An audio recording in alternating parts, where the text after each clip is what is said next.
Hello friends, welcome back to our channel. I hope आप सभी अच्छे होंगे और आपकी तैयारी भी बहुत अच्छे से चल रही होगी। जैसा कि मैंने आपको बताया ही था कि हम PYQ की एक सीरीज स्टार्ट करेंगे।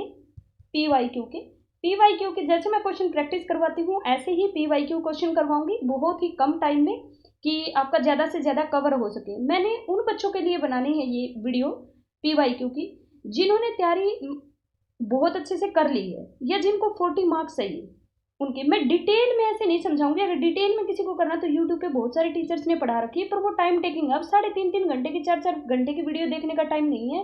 वो 4 घंटे की वीडियो देखने में 5-6 घंटे लग जाते हैं। कहने के लिए 4 घंटे होते हैं वो। तो मैं फटाफट आपको जो रीजन है क्वेश्चन के वो बताती चलूंगी कि कौन सी थ्योरम लगी है। वे थ्योरम आपको इन क्वेश्चन से क्या सीखना है, इनकी आप ना वैसे पढ़ने की बजाय इनकी सीधा वीडियो ही देख लेना। क्योंकि आपको क्या करना है, एक तो जिनको नहीं आते ना वो चीज़ें भाई जो मैं बता रही हूँ वो चीज़ें मान लो और वो चीज़ों को याद कर लो। वो चीज़ ऐसी होती है, मतलब ये समझ लो जो भी थ्योरम इसके अंदर पूछी जाए, जो PYQ में थ्योरम हो, उन थ्योरम की स्टेटमेंट को 2-3 बार पढ़ दो ताकि तुम्हारे पेपर में आए तो थ्योरम का थोड़ा बहुत इधर उधर से आएगा, सेम एज इट इज थोड़े आएगा। अब की बार थ्योरम का नाम पूछा हुआ, अगली बार स्टेटमेंट पूछ लेगा, कंडीशन पूछ लेगा, तो उस थ्योरम को आपको पढ़ना पड़ेगा अच्छे से। ठीक है भाई, चलो फिर करें स्टार्ट। आपको वीडियो को ज़्यादा से ज़्यादा लोगों तक शेयर करना है और एक चैनल को सब्सक्राइब करवाना, अपने दोस्तों से भी सब्सक्राइब करवाना है और चैनल को जितना आप शेयर कर सकते हो ना उतना शेयर करना भाई। क्योंकि मुझे और क्या मिल रहा है इससे, बस मोटिवेशन मिल रहा है कि आपके लिए और अच्छा कंटेंट लेके आऊँ। मैंने ना यूट्यूब पे करीब करीब है ना, मतलब 1000+ क्वेश्चन मैं करवा चुके हूँ जो कि DSSP के पैटर्न के ऊपर है। और अभी PYQ के करवा दूंगी जितने भी ये अपने पास कुछ कितने होंगे, ये अपने पास कितनी शिफ्ट थी यहाँ पे, 7 शिफ्ट थी पिछली बार या 9 थी, 7 शिफ्ट थी।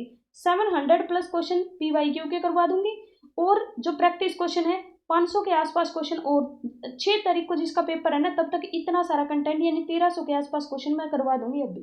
ठीक है भाई, बस वीडियो को शेयर करना है, क्योंकि अगर आपका मोटिवेशन दिखेगा तभी मुझे मोटिवेशन मिलेगा करने के लिए कि आप लोग कितना मुझे सपोर्ट कर रहे हैं, कि कितना मुझे मोटिवेशन दे रहे हैं, फिर मैं भी तो वही चीज़ कर पाऊंगी ना फिर। तो आपको क्या करना है, चैनल को सब्सक्राइब करना है, वीडियो को ज़्यादा से ज़्यादा लोगों तक शेयर करना है। जैसे भी आपको अच्छा लगे बुरा लगे, जैसे भी ऐसे कमेंट करने हैं और वीडियो को लाइक करना है। ठीक है, करें फिर स्टार्ट।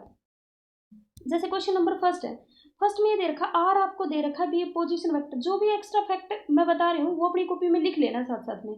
आर आपके पास ये दे रखा be the position vector given by S, then find the curl of. भी जो आर जो अपने पास कर्ल होता है ना, कर्ल ऑफ आर वेक्टर अपने पास 0 होता है। और कर्ल पता है कैसे निकालते हैं?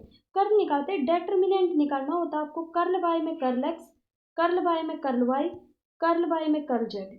और यहाँ हो जाएगा इसका कोफिशिएंट एक्स वाई जेड और ऊपर होगा आई जे के कंपोनेंट। इसका डेटर्मिनेंट निकाल दो, ये अपने पास कर्ल हो जाएगा आर वेक्टर का।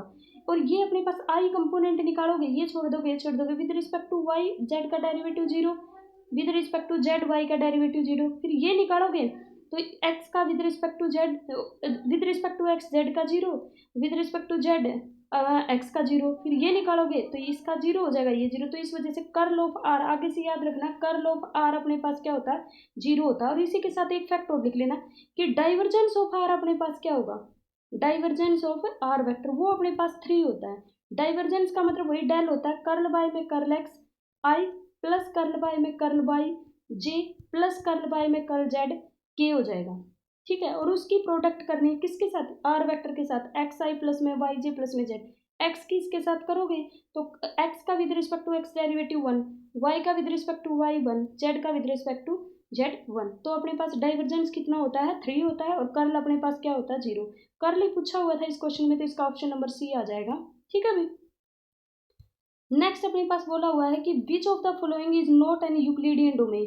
भाई जेड आयोटा जो होती है वो यूक्लिडियन डोमेन होती है। एवरी फील्ड विद नॉर्म अगर 1 है तो अपने पास यूक्लिडियन डोमेन होती है। इंटीजर अपने पास यूक्लिडियन डोमेन होता है। Field of rational number with absolute value, अगर एब्सोल्यूट वैल्यू 1 होगी तो अपने पास यूक्लिडियन डोमेन बनेगा। लेकिन अगर N of A mod of A दे दिया, अभी ए तो कुछ भी हो सकता है, तो ये अपने पास यूक्लिडियन डोमेन नहीं बनेगा। और ये जो एग्जाम्पल है ना सारों के सारे, ये है ना मतलब स्टैंडर्ड एग्जाम्पल उठा रखे, ऐसे नहीं कुछ भी दे रखा है इसने, ये स्टैंडर्ड एग्जाम्पल है सारे के सारे रिंग थ्योरी के। रिंग थ्योरी को अच्छे से पढ़ दोगे तो इसका ऑप्शन नंबर क्या आएगा, डी आएगा। ठीक है, और साथ में ये रिजल्ट भी साथ साथ लिख लो कि ये तीनों क्या होते हैं, यूक्लिड। मैं अभी बता देती हूँ, जो ये देखो जेड आ जाए, या फिर जेड आइटा आ जाए, ठीक है। ये अपने पास यूक्लिडियन डोमेन भी होते हैं, पीआईडी भी होते हैं और यूएफडी भी होते हैं।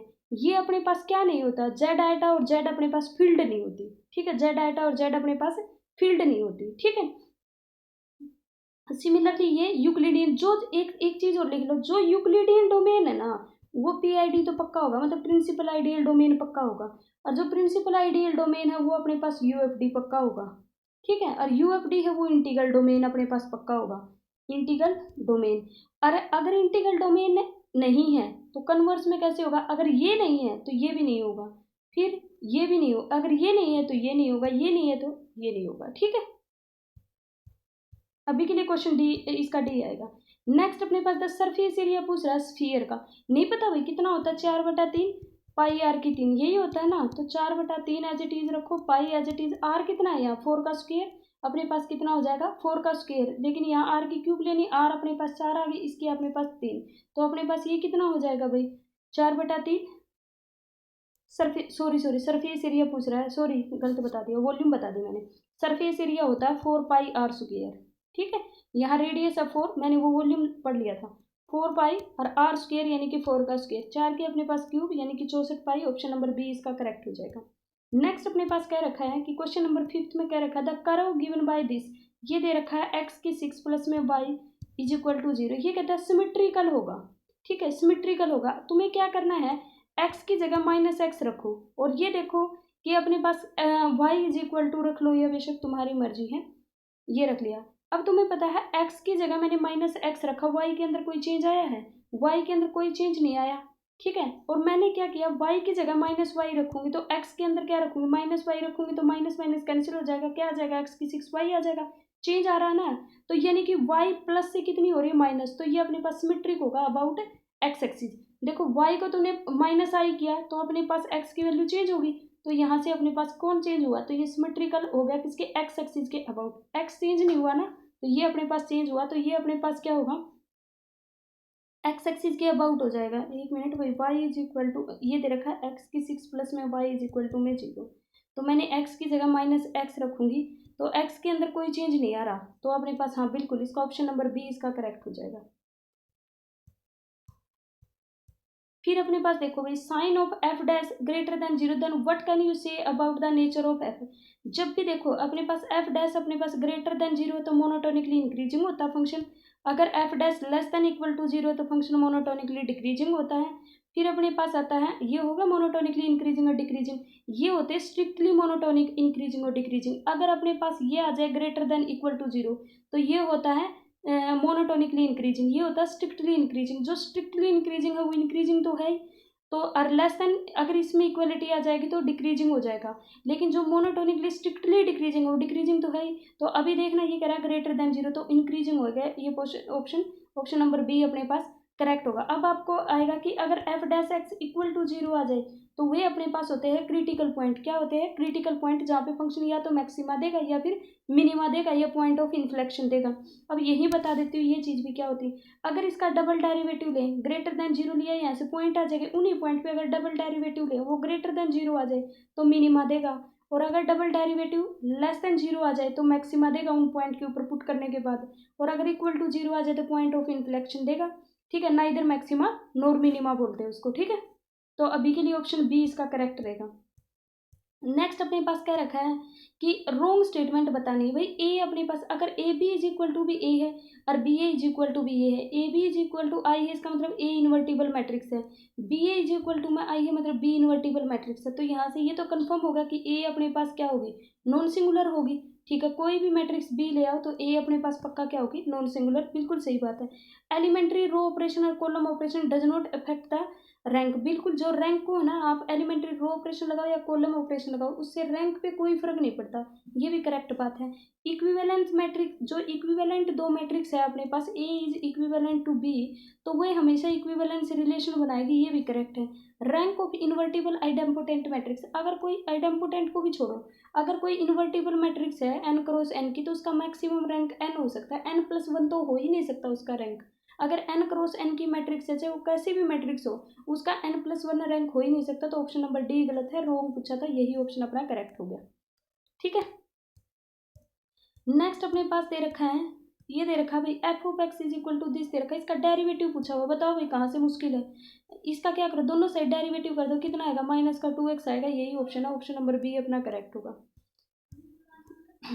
ये अपने पास है भाई find the value of this, ये अपने पास उसके अंदर तुम्हारे कॉम्प्लेक्स के अंदर मैंने जब भी ये बताया कि मीट्रिक स्पेस के अंदर ये इंपॉर्टेंट है और कॉम्प्लेक्स में ये इंपॉर्टेंट है, एक वीडियो आई थी जिसके अंदर मैंने बताया था और मैंने तब भी बताई थी ये चीज़, ये डी मूवियर्स थ्योरम है ना, जरूर कर लो भाई। cos फाइव प्लस में आयोटा साइन फाइव है, तो इसके अंदर क्या होता है, जो भी यहाँ पे अगर रैशनल कोफिशिएंट रैशनल पावर होती है ना, तो ये आगे यहाँ आ जाती है, तो इसको बोलते हैं cos 4/5 आ जाएगा प्लस में आयोटा। कई बार है ना पता वो तुम्हें थोड़ा मुश्किल बना के ऐसे दे देगा, अब की बार ये दिया है, अब की क्या दे सकता है, मतलब अलग अलग शिफ्ट में ऐसे चेंज किया है, वो ऐसे दे देगा साइन ऑफ फाइव और plus iota cos of five, और आप क्या करोगे सीधा ये दे देगा वो किसी शिफ्ट में, और आप सीधा यहाँ से रट के गए हुए हो और इसको आगे ले आओगे, नहीं ये इसी तरह का होना चाहिए, तो आप क्या करोगे आयोटा को बाहर लेके आओगे, आयोटा को बाहर लेके आओगे तो आयोटा की पावर कितनी हो जाएगी, यहाँ 4/5 हो जाएगी, और यहाँ पे फिर अपने पास क्या बन जाएगा, यहाँ पे अपने पास ये साइन फाइव है ना, तो आयोटा को बाहर लेके आओगे तो ये बन जाएगा cos of five minus iota sine of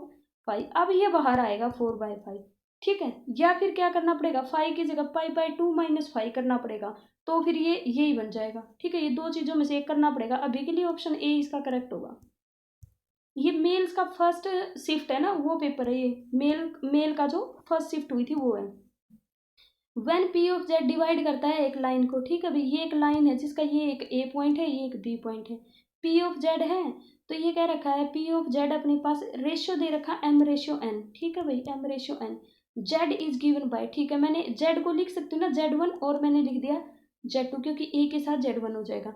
तो देखो ये इंटरनली जब डिवाइड करता है ना, तो दोनों के अंदर क्या आता है, N of Z1 plus M of Z1 क्या होगा, इसके साथ डिवाइडेड बाय दिस, एक्सटर्नली कह देगा तो माइनस आ जाएगा, देखो इंटरनली में तो हो जाएगा ये वाला, और ये वाला फॉर्मूला किसका है, एक्सटर्नली का, अगर इंटरनली की जगह एक्सटर्नली लग जाए तो ये हो जाएगा इसके साथ दोनों का माइनस डिवाइडेड बाय में माइनस, ये इंटरनली का है और ये एक्सटर्नली का लिए, अभी के लिए आंसर इसका सी करेक्ट होगा, ठीक है।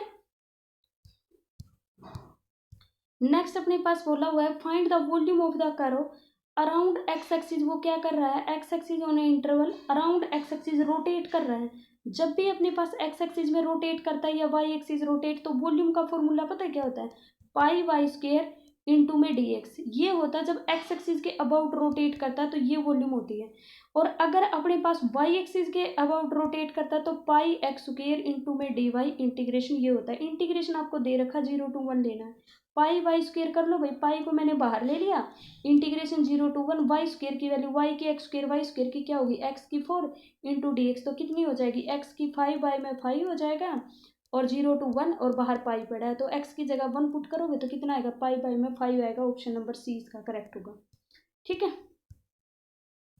नेक्स्ट अपने पास है भाई ए बी सी, अपने पास वर्टेक्स दे रखा है equilateral triangle, this is equal to में, देखो इसके वैसे तो बहुत सारे मेथड है करने के, मैं सबसे इजी तुम्हें बता रही हूँ, ये कह रहा है इक्विलेटरल ट्रायंगल है, अगर इक्विलेटरल ट्रायंगल है तो उसकी सारी साइड क्या होगी, बराबर होगी, तो इसने कोई कंडीशन थोड़े लगाई ए बी सी पे, मैं सारी साइड को 1 1 ले लूँ, तो ये मेरे पास आंसर कितना आया 3, अब 3 आना चाहिए ना राइट हैंड साइड में भी, सब में ए बी सी की जगह तूने 1 1 लिया है, ए बी सी की जगह 1 1, देखो यहाँ लोगे तो अपने पास -1 आएगा, जबकि आना कितना चाहिए 3, तो ये ऑप्शन हट गया, यहाँ पे अपने पास 1 आ रहा है, आंसर कितना आना चाहिए 3, तो ये हट गया, यहाँ पे 1/2 आ रहा है, आंसर आना चाहिए 3, तो एक ही ऑप्शन आया अपने पास ए, ऐसे आ जाएगा। वैसे इसका मेथड क्या होता है, इसका मेथड होता है ए इज इक्वल टू में अपने पास कोस ऑफ बी, सॉरी यहाँ पे अपने पास सी होगा, और प्लस में ये सी साइड है, ये एंगल है, ठीक है, और प्लस में अपने पास क्या होता है यहाँ पे ये होगा बी और कोस ऑफ, अब ये आएगा सी एंगल, ठीक है।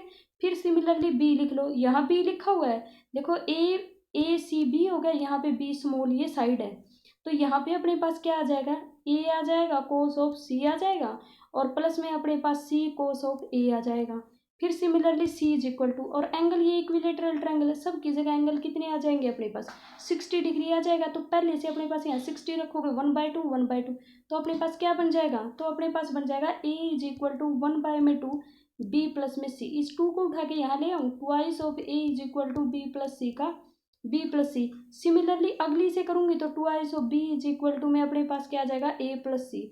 अगली से करूँगी तो twice of C is equal to आ जाएगा मेरे पास बी प्लस ए। ठीक है, इनका दोनों साइड स्क्वायर कर दो भाई, तो सबका ये हो गया स्क्वायर, और दोनों को क्या कर दो ऐड। तो इस side right hand left hand side में क्या बन जाएगा, four of A square plus four of B square plus में फोर ऑफ सी स्क्वायर। और लेफ्ट हैंड साइड में अपने राइट हैंड साइड में क्या बन जाएगा, बी प्लस सी का स्क्वायर, बी स्क्वायर प्लस सी स्क्वायर प्लस में टू बी सी। फिर इसको करोगे तो इसको ये आ गया ए स्क्वायर प्लस में सी स्क्वायर और प्लस में टू ए सी, और इसको करोगे ए स्क्वायर प्लस में बी स्क्वायर इज प्लस में टू ए बी। उन सबको ऐड करोगे तो twice of A square plus में बी स्क्वायर प्लस में सी स्क्वायर प्लस में twice of A B plus twice of B C plus twice of A C. ये A square B square C square to ice है, यहाँ four time है तो to time रह जाएगा, और इधर रह जाएगा two time of A B plus में बी सी प्लस में सी है, टू से टू कैंसिल हो जाएगा तो किसकी इक्वल आ गया ए के। प्रूफ ऐसे होगा, वैसे मैंने बताया, जो मुझे लगता है ट्रिक वही सही रहेगी। ठीक है, अब आप कहोगे मैम इसमें तो इक्विलेटरल दे रखा है, अगर इक्विलेटरल ना दे रखा हो, आइसोसेलेस दे रखा हो तो क्या दिक्कत है भाई, कोई दिक्कत नहीं, लेट कर लेना ना, उसमें दो साइड इक्वल होती तो ए को वन ले लेना, बी को भी वन ले लेना, और सी को कुछ भी ले लेना, मतलब टू ले लो। ठीक है, अगर जो लेफ्ट हैंड साइड में वैल्यू आएगी वही राइट हैंड साइड में, अगर ये कह देता स्किलन होगी मतलब सारी की सारी साइड पक्का बराबर होगी, तो ए की जगह वन ले लो, बी की जगह टू ले लो, सी की जगह थ्री ले लो, नेगेटिव मत ले लेना क्योंकि साइड कभी भी नेगेटिव नहीं होती, इस चीज़ का ध्यान रखना बस। Using row echelon form of X और Y this is equal to this. अच्छा भाई, हम क्यों ये कुछ भी लिखे एक्विलन फॉर्म क्यों करें, ये तो एक्स और वाई की वैल्यू पूछ रहा है ना, निकालो भी मत है। ये दे रखा है ना X plus two Y is equal to में वन, और अगला दे रखा है टू एक्स प्लस में Y is equal to two. निकालनी भी नहीं है कि तुम इसको टू से मल्टीप्लाई करके निकालने बैठ जाओ, ऑप्शन से जाओ। ये क्या रखा, जीरो टू टू, वाई की जगह टू पुट करोगे राइट, और यहाँ जीरो पुट करोगे तो four is equal to one नहीं हो सकता। अगर x की जगह टू, वाई की जगह जीरो पुट करोगे तो यहाँ टू पुट कर दिया, यहाँ जीरो नहीं हो सकता। फिर जीरो वन पुट करोगे तो x की जगह जीरो, वाई की जगह वन पुट कर देंगे तो अपने पास टू आएगा, ये नहीं हो सकता, तो ऑप्शन नंबर ए की बचा ए आएगा। ऐसे करनी है, एक्विलन यूक्लिन फॉर्म कुछ नहीं लगानी, जो तुम्हें लगाना हो लगा लो। ये कहता है z is equal to this, find the polynomial generated by its root. ठीक है भाई, भाई कैसे भी पोलिनोमियल रहे, ये सारी क्वाड्रेटिक पोलिनोमियल दे रखी, मतलब इसके रूट कैसे होंगे, इसके रूट अपने पास क्वाड्रेटिक पोलिनोमियल के दो रूट होंगे, हमें पता है कॉम्प्लेक्स रूट हमेशा कॉन्जुगेट पेयर में होते हैं, तो एक रूट अपने पास ये हो दे रखा है इसने, तो दूसरा रूट हमें पता है ना क्या होगा, क्या होगा, वन माइनस में थ्री आएगा, दोनों को ऐड कर दो भाई, Z one plus Z two अपने पास टू आ गया, सम ऑफ द रूट अपने पास क्या आना चाहिए टू, यहाँ से निकालोगे तो माइनस टू आएगा, क्योंकि ये देखो क्वाड्रेटिक इक्वेशन में रूट ऐसे निकालते हैं, sum of the root minus B by में ए, तो यहाँ से कितना आएगा अपने पास माइनस टू, यहाँ से अपने पास टू आएगा, यहाँ से माइनस टू, तो ये दो ऑप्शन तो हट गए। अब देखो इनकी प्रोडक्ट, एक रूट ये दे रखा है, एक इसका कॉन्जुगेट दे रखा, इन दोनों की करो प्रोडक्ट, वन प्लस में थ्री आएगा और प्रोडक्ट में करना वन माइनस में थ्री आएगा, ए प्लस बी ए माइनस बी, ए स्क्र माइनस बी स्क्र होता है, तो वन माइनस में थ्री आएगा का स्क्र, तो आएटा का स्क्र अपने पास माइनस हो गया, माइनस माइनस प्लस हो गया, नाइन हो गया, तो टेन आना चाहिए प्रोडक्ट। यहाँ माइनस टेन दे रखा है क्योंकि प्रोडक्ट ऑफ द रूट होती है सी बाय में ए होता है इसका कोफिशिएंट जो होगा, सी अपने पास माइनस टेन बाय में ए हो गया, माइनस टेन आ गया, जबकि आनी चाहिए प्लस की, यहाँ देखो ये आ गया प्लस का, तो ऑप्शन नंबर बी इसका करेक्ट हो गया। ऐसे करना है। Find the x coordinate of one of the inflection point. Inflection point का मतलब मैंने पहले भी बताया कि ये जो एफ ऑफ एक्स दे रखा ना, इसका डबल डेरिवेटिव है ना अपने पास जीरो आना चाहिए, तो आपको बताना, ये पूछ रहा है किस पॉइंट पे इन्फ्लेक्शन पॉइंट देगा, यहाँ से डबल डेरिवेटिव निकाल लो भाई, three of x square plus में टू एक्स, पहला डेरिवेटिव हो गया, अब इसका एक बार और कर दोगे तो डबल डेरिवेटिव आ जाएगा, क्या होगा इसका double derivative, six x plus में टू, क्या होगा सिक्स एक्स प्लस में टू। अब देख लो भाई, पॉइंट पुट करो, वन बाय टू पुट करो, एक्स की जगह जीरो आएगा नहीं आएगा, वन बाय थ्री पुट करोगे नहीं आएगा, minus one by two put करोगे तो अपने पास माइनस वन आएगा, minus one by three put करोगे तो जीरो आएगा, तो यही ऑप्शन होगा, ऑप्शन नंबर ए इसका करेक्ट। मैं तभी कहती हूँ तुम्हें सिर्फ डेफिनेशन पता होनी चाहिए, डेफिनेशन पता होगी ना क्वेश्चन अपने आप कर दोगे, फिर ये करना है, ये थोड़े कि वही मेथड लगाना जरूरी। अब तुम्हें ये पता होना था कि इन्फ्लेक्शन पॉइंट होता क्या है, अब ये पता है डेरिवेटिव डबल डेरिवेटिव जीरो आना चाहिए, तो कर दो डबल डेरिवेटिव ऑप्शन पुट कर दो। ठीक है, थोड़ा सा स्मार्ट अप्रोच से जाना पड़ेगा भाई। ये कह रहा है find the polynomial whose root are this, तो पोलिनोमियल थोड़े बनाने बैठोगे इससे कि तुम तीन रूट है फिर इसका सम निकालोगे सारे रूट का फिर करोगे, नहीं, इसका एक रूट माइनस वन है ना, अगर ये पोलिनोमियल का रूट है तो पोलिनोमियल को सेटिस्फाई करेगा या नहीं करेगा, तो इन चारों में से ये माइनस वन सेटिस्फाई करना चाहिए। सेटिस्फाई का मतलब अगर मैं ये पोलिनोमियल लेती हूँ और माइनस वन एक्स की जगह रखती हूँ तो जीरो आंसर आना चाहिए, सेटिस्फाई का मतलब ये होता है कि ये एफ ऑफ एक्स है, मेरे पास एक्स की जगह -1 पुट करती हूँ तो एफ ऑफ -1 0 आना चाहिए। ये तभी -1 इसका रूट होगा। ये कौन कहती है? फैक्टर थ्योरम कहती है ये। ठीक है, कौन कहती है? Factor theorem. ये सारे रूट है, कोई भी उठा सकते हैं, लेकिन मुझे सबसे ईजी ये लगा क्योंकि -1 पुट करना ईजी है। यहाँ -1 पुट करूंगी तो अपने पास 7 आंसर आ जाएगा, 0 कभी नहीं आएगा। यहाँ माइनस पुट करूंगी तो यहाँ पे अपने पास कितना होगा? यहाँ -1 पुट करूंगी तो माइनस यहाँ पे कितना होगा? -1 पुट करने पे यहाँ पे अगर -1 पुट करूंगी तो -2 की अपने पास क्यूब होगी +8। ये ऑप्शन हो सकता है। यहाँ पे -1 पुट करूंगी तो कभी भी अपने पास नेगेटिव नेगेटिव पॉजिटिव माइनस का 16 आ जाएगा, तो ये ऑप्शन नहीं हो सकता। यहाँ -1 पुट करूंगी तो आंसर 8 हो जाएगा, तो ये अपने पास नहीं हो जाएगा। आना तो 0 चाहिए, तो ऑप्शन नंबर बी इसका करेक्ट ऑप्शन होगा। ठीक है भाई। अब अपने पास ये कह रखा है कि a is equal to this है, find the number of commutative binary operation. Commutative मतलब सिमेट्रिक की तरह बिहेव करता है। तो अपने पास क्या होता है? कम्यूटेटिव। इस तरह के क्वेश्चन के फॉर्मूले पता होना चाहिए, तभी होंगे। तभी कहती हूँ मैं, फॉर्मूले वगैरह याद कर लो, नेमिंग थ्योरम याद कर लो, और बस सिर्फ अपनी बेसिक अंडरस्टैंडिंग लगा देना आगे। n और n+1/2 ये किसके लिए होता है? अगर कम्यूटेटिव, सिमेट्रिक की यही होती है, और कम्यूटेटिव का मतलब भी तो सिमेट्रिक होता है, मतलब a into B is equal to B into A, यही तो होता है कम्यूटेटिव। सिमेट्रिक भी तो यही होता है मैट्रिक्स में। ठीक है।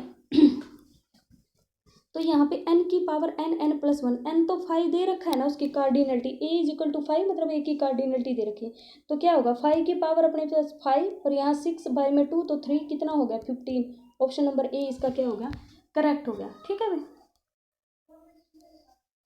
नेक्स्ट देखिए, ये कह रखा है कि ए और बी दे रखा है, दो वेक्टर दे रखे, given that the find the value of the cosine of the angle between them. इन दोनों के बीच का एंगल निकालना। अब तुम्हें पता होना चाहिए वैसे भी किसके बीच का एंगल कोस थीटा होता है। तो cos theta is equal to क्या होता है? ए डॉट बी, मतलब इन दोनों के डॉट प्रोडक्ट डिवाइडेड बाय में मैग्नीट्यूड ऑफ दिस वेक्टर होता है, दोनों वेक्टर का मैग्नीट्यूड। अब ए इंटू बी करोगे तो इसके साथ करोगे तो अपने पास 1, इसके साथ -1, 0 हो गया, इसके साथ -2, तो ऊपर तो आ गया -2।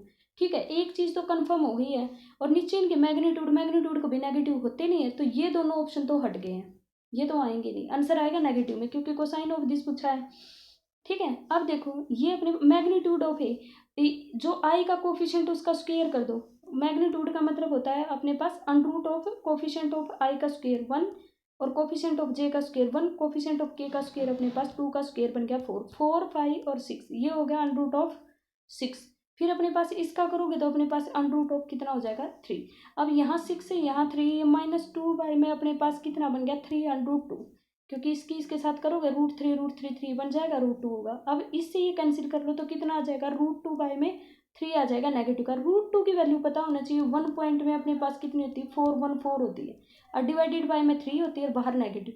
इसको करोगे तो अपने पास कितना होता है? 3 3 9 3 चौके 12 हो गए, 2 बच गया, और 3 7 21 हो जाएगा, और कुछ 3 बन जा 3 हो जाएगा, और आगे कुछ जाएगा, और लेकिन यहाँ पॉइंट था तो 0 पॉइंट हो जाएगा। देख लो कहाँ नेगेटिव साइन आएगा, यही ऑप्शन होगा, ये डिस्कार्ड होगा, तो डी ऑप्शन इसका करेक्ट होगा। ठीक है भाई। नेक्स्ट अपने पास दे रखा है एक रिलेशन दे रखा है, which connect to relation X और वाई। एक्स का रिलेशन है वाई के साथ, इज एन इवन। अब तुम्हें पता है, सबसे पहले तुम्हें चेक करना है, पूछ रहा है इक्विवेलेंस होगा, रिफ्लेक्सिव क्या होता है, सिमेट्रिक क्या होता है, ट्रांजिटिव क्या होता है। इसके लिए मैंने डिटेल वीडियो बना रखी है आपकी, और मैं तो यही कहूँगी, क्योंकि अगर है ना इसमें तो चलो ये पहली शिफ्ट थी, कम आए हुए हैं क्वेश्चन, और शिफ्ट में बहुत ज़्यादा आए हुए हैं क्वेश्चन, तो वो है ना वीडियो अपनी 2K की एक रात जग लो भाई। 2K की स्पीड पे भी मैंने 5-6 वीडियो सिर्फ और सिर्फ DSSB के लिए बनाए, क्योंकि +2 क्लास का एक ही टॉपिक है वो, और उसमें 8-10 क्वेश्चन आएंगे आपके, डेफिनेटली आएंगे। तो वो वीडियो आप देख लो भाई, उससे आपको सारे तो फॉर्मूले रिवाइज हो जाएंगे। लेकिन मैंने ना 2-3 बना रखी हैं, वो वही देखनी है जो 90 क्लास वाली है ना, 90 क्लास है जिसके अंदर DSSB के अंदर, उसमें जो रिलेशन एंड फंक्शन पढ़ा रखा है ना, वो अकॉर्डिंग टू DSSB पढ़ा रखा है, तो उसकी वीडियो देखनी है, ना कि वो जो HTET के लिए पढ़ा रखा है वो नहीं देखना है। ठीक है, चलिए, तो हमें देखना है अब रिलेशन दे रखा है ये अपने पास कि x - y इवन आना चाहिए। देखो अपने पास रिफ्लेक्सिव क्या होता है? x का रिलेशन x के साथ, यानी कि जहाँ y है ना वहाँ पे भी x रख दो, तो y रख की जगह मैं x रखूंगी, x - x 0 0, तो अपने पास इवन नंबर होता है ना, तो ये बात ट्रू होगी, तो ये रिफ्लेक्सिव प्रॉपर्टी होल्ड होगी। अब ये बताना कि x - y अगर इवन नंबर है, मतलब 2 का कुछ ना कुछ मल्टीपल होगा, तो मैं इसमें से माइनस कॉमन ले लूँगी, तो क्या हो जाएगा मेरे पास? वाई माइनस एक्स हो जाएगा इज इक्वल टू में 2k। मैं इस माइनस को उधर ले जाऊंगी तो कोई 2k डैश बन जाएगा, मतलब कोई नया इंटीजर। k क्या है, एक इंटीजर है, तो k डैश क्या होगा, नेगेटिव इंटीजर हो जाएगा। अब भी ये इवन हो गया ना, तो ये सिमेट्रिक भी होगा। अब ये सिमेट्रिक भी है, रिफ्लेक्सिव भी है। अब तुम्हें पता है तीनों ही होने पड़ेंगे फिर, लेकिन मैं प्रूव भी कर देती हूँ। इसका ऑप्शन ये आएगा, यहीं से आ जाएगा। वहाँ पेपर में ट्रांजिटिव और मत करके देखना, क्योंकि ऑप्शन में है ही नहीं, दोनों ट्रू है, तो इसका मतलब यही होना पड़ेगा।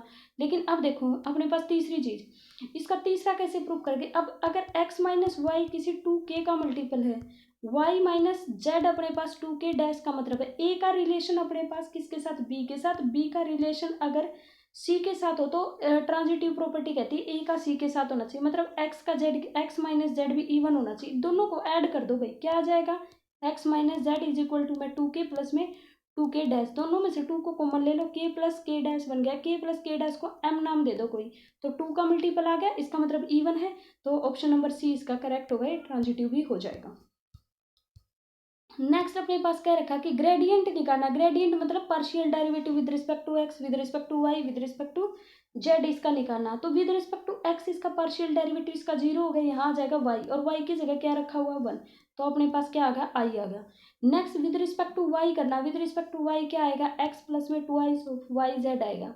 अब x की जगह तो 0, तो ये तो हट गया, y की जगह 1, z की जगह ये, तो माइनस का क्या आ गया अपने पास 2, तो माइनस का 2 j आ गया। कर डाइवर्जेंस का मतलब होता है कर्ल एफ बटे में कर्ल x इंटू आई, प्लस कर्ल एफ बटे कर्ल y इंटू में j, प्लस कर्ल एफ बटे में कर्ल z इंटू में k। ठीक है, तो ये आ गया। या तो यहीं से अपने पास ऑप्शन देखो एलिमिनेट हो गए होंगे, ये भी हट गया, ये भी हट गया, ये भी हट गया, ये होगा। अगला तो निकालने की भी जरूरत नहीं है। ठीक है, नेक्स्ट भाई एक मैट्रिक्स है अपने पास, स्क्यू सिमेट्रिक दे रखी है। ठीक है, skew symmetric matrix order 2 cross 2 की whose entries belong to this, N is equal to कितना दे रखा है अपने पास, 3 दे रखी है। स्क्यू सिमेट्रिक में कार्डिनलिटी जब भी स्क्यू सिमेट्रिक की निकालनी हो वो होती है एन एन माइनस 1 बाई में 2। ठीक है, नंबर ऑफ स्क्यू सिमेट्रिक कितनी बनेगी। ठीक है, तो अपने पास एन की वैल्यू दे रखी 3, तो यहाँ पे पुट कर लेना भाई, 3 इंटू में 3 माइनस 1, 2 बाई में 2, अपने पास 2 बनेगी। यहीं पे अगर सिमेट्रिक पूछी होती तो उसका फॉर्मूला होता है एन एन प्लस 1 बाई में 2, ये अपने पास होती है। टोटल नंबर ऑफ मैट्रिक्स पूछता तो एन स्क्वायर होगी। ठीक है, अभी ऑप्शन आ जाएगा बी। ये तीनों चीजें लिख लेना साथ साथ में। नेक्स्ट ये क्या रखा भाई, find the range of the sequence given by में दिस।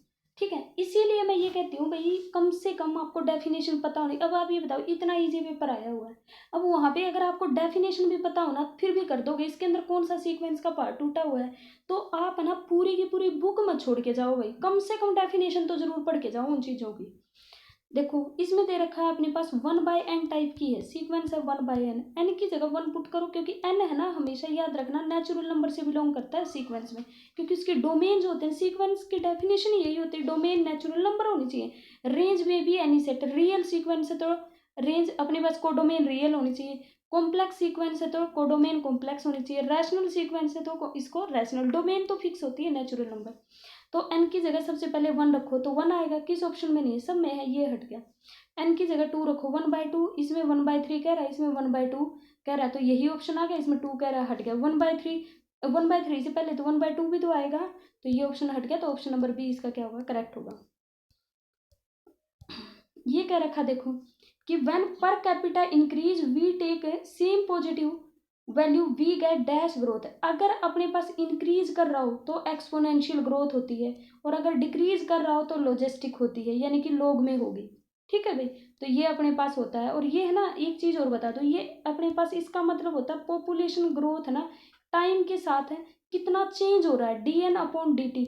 n होती है पॉपुलेशन और ये होता है अपने पास टाइम, के और dn/dt होता है रेट ऑफ चेंज, मतलब किस रेट के साथ इंक्रीज या डिक्रीज हो रही है। अगर इंक्रीज होती है n इंटू आर क्या है, कांस्टेंट, क्योंकि ये पॉपुलेशन के ही तो आएगा ना, चेंज किस में हो रहा है, पॉपुलेशन में हो रहा है टाइम के साथ, तो डायरेक्टली प्रोपोर्शनल होता है, और प्रोपोर्शनलिटी कांस्टेंट अपने पास आर होता है। अगर इंक्रीज कर रही है तो यहाँ पे पॉजिटिव आ जाएगा, डिक्रीज कर रही है तो यहाँ नेगेटिव आ जाएगा। अब इसकी वैल्यू तुम्हें निकालनी पड़ेगी, एन को इधर ले, ये ओडी बन गई, एन को इधर ले जाओ, dt को इधर, तो क्या बन गया, dn/n इज इक्वल टू में r इंटू में dt। हाँ, अब दोनों साइड कर दो इंटीग्रेशन, ये क्या बन जाएगा, log of n is equal to में तुम्हारे पास बन जाएगा rt। ठीक है, rt बन गया। अब इसको इधर लेके जाओ e की पावर rt, तो n अपने पास एक्सपोनेंशियल ग्रोथ होगी ना, तो ऑप्शन नंबर डी अपने पास करेक्ट होगा। नेक्स्ट अपने पास क्या दे रखा है, नेक्स्ट दे रखा है कि according to which model, according to which model top down approach. अब देखो क्वेश्चन, चाहे तुमने बेसिक नहीं पढ़ रखा, क्वेश्चन की स्टेटमेंट से ही पता चल रहा है, ये कह रहा है टॉप डाउन, मतलब कोई चीज ऊपर गई और उस ऊपर से क्या आई, नीचे आई।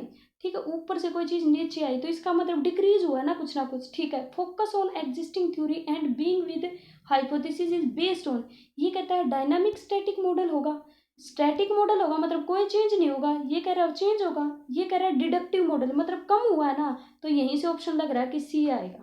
चाहे आपको कुछ नहीं पता फिर भी पता चल रहा है, देखो कोई चीज टॉप से नीचे आई है तो डाउन हुई है, तो इसका मतलब डिडक्टिव मॉडल कुछ ना कुछ रिड्यूस हुआ है, डिड्यूक्ट हुआ है, तो ऑप्शन नंबर सी इसका करेक्ट हो जाएगा। डायनामिक का मतलब होता है चेंज होना, स्टैटिक का मतलब होता है नो चेंज।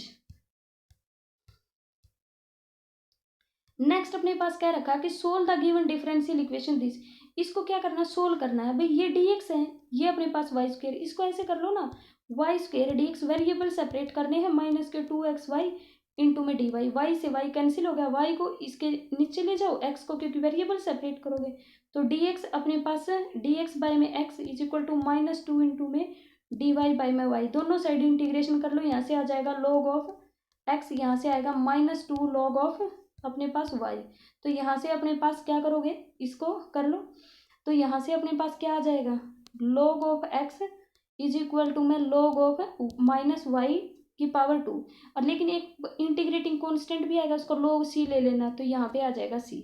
अब आपको क्या करना, log से log दोनों साइड कैंसिल कर दो, x इज इक्वल टू में आ जाएगा y की पावर -2 इंटू में c, इसको इधर ले आओगे तो क्या बनेगा, X Y square is equal to C, तो देख लो ऑप्शन नंबर डी इसका करेक्ट हो जाएगा। ठीक है भाई, नेक्स्ट अपने पास है engineering problem, there are some statement in which we have to use mathematical expression.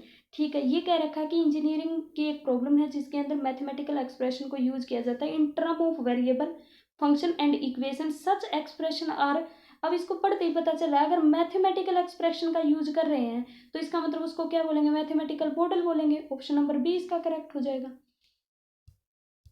Next अपने पास क्या रखा है,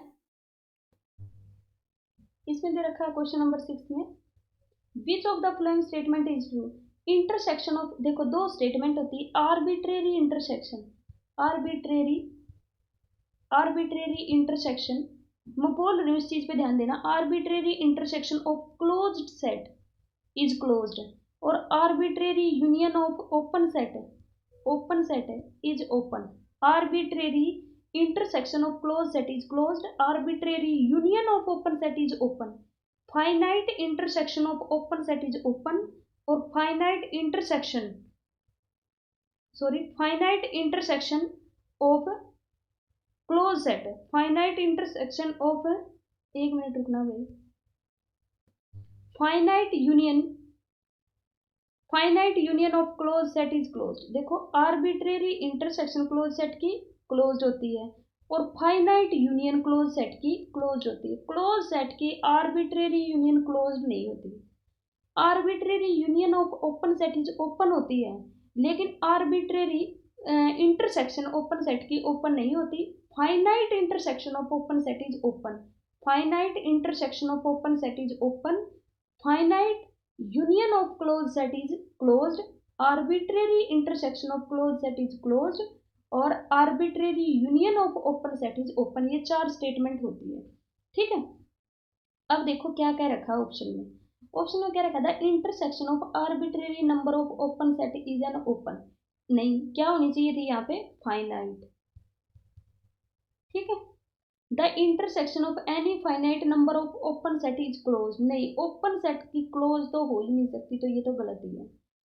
the intersection of any finite number of open set is open, intersection any finite number of open set is open, ये बिल्कुल correct है। The union of any arbitrary family of open set is open,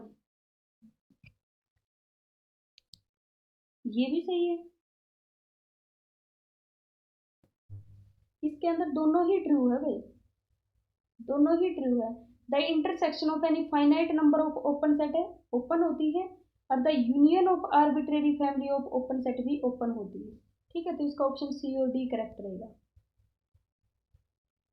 देखो ये कह रहा है series किस type की है।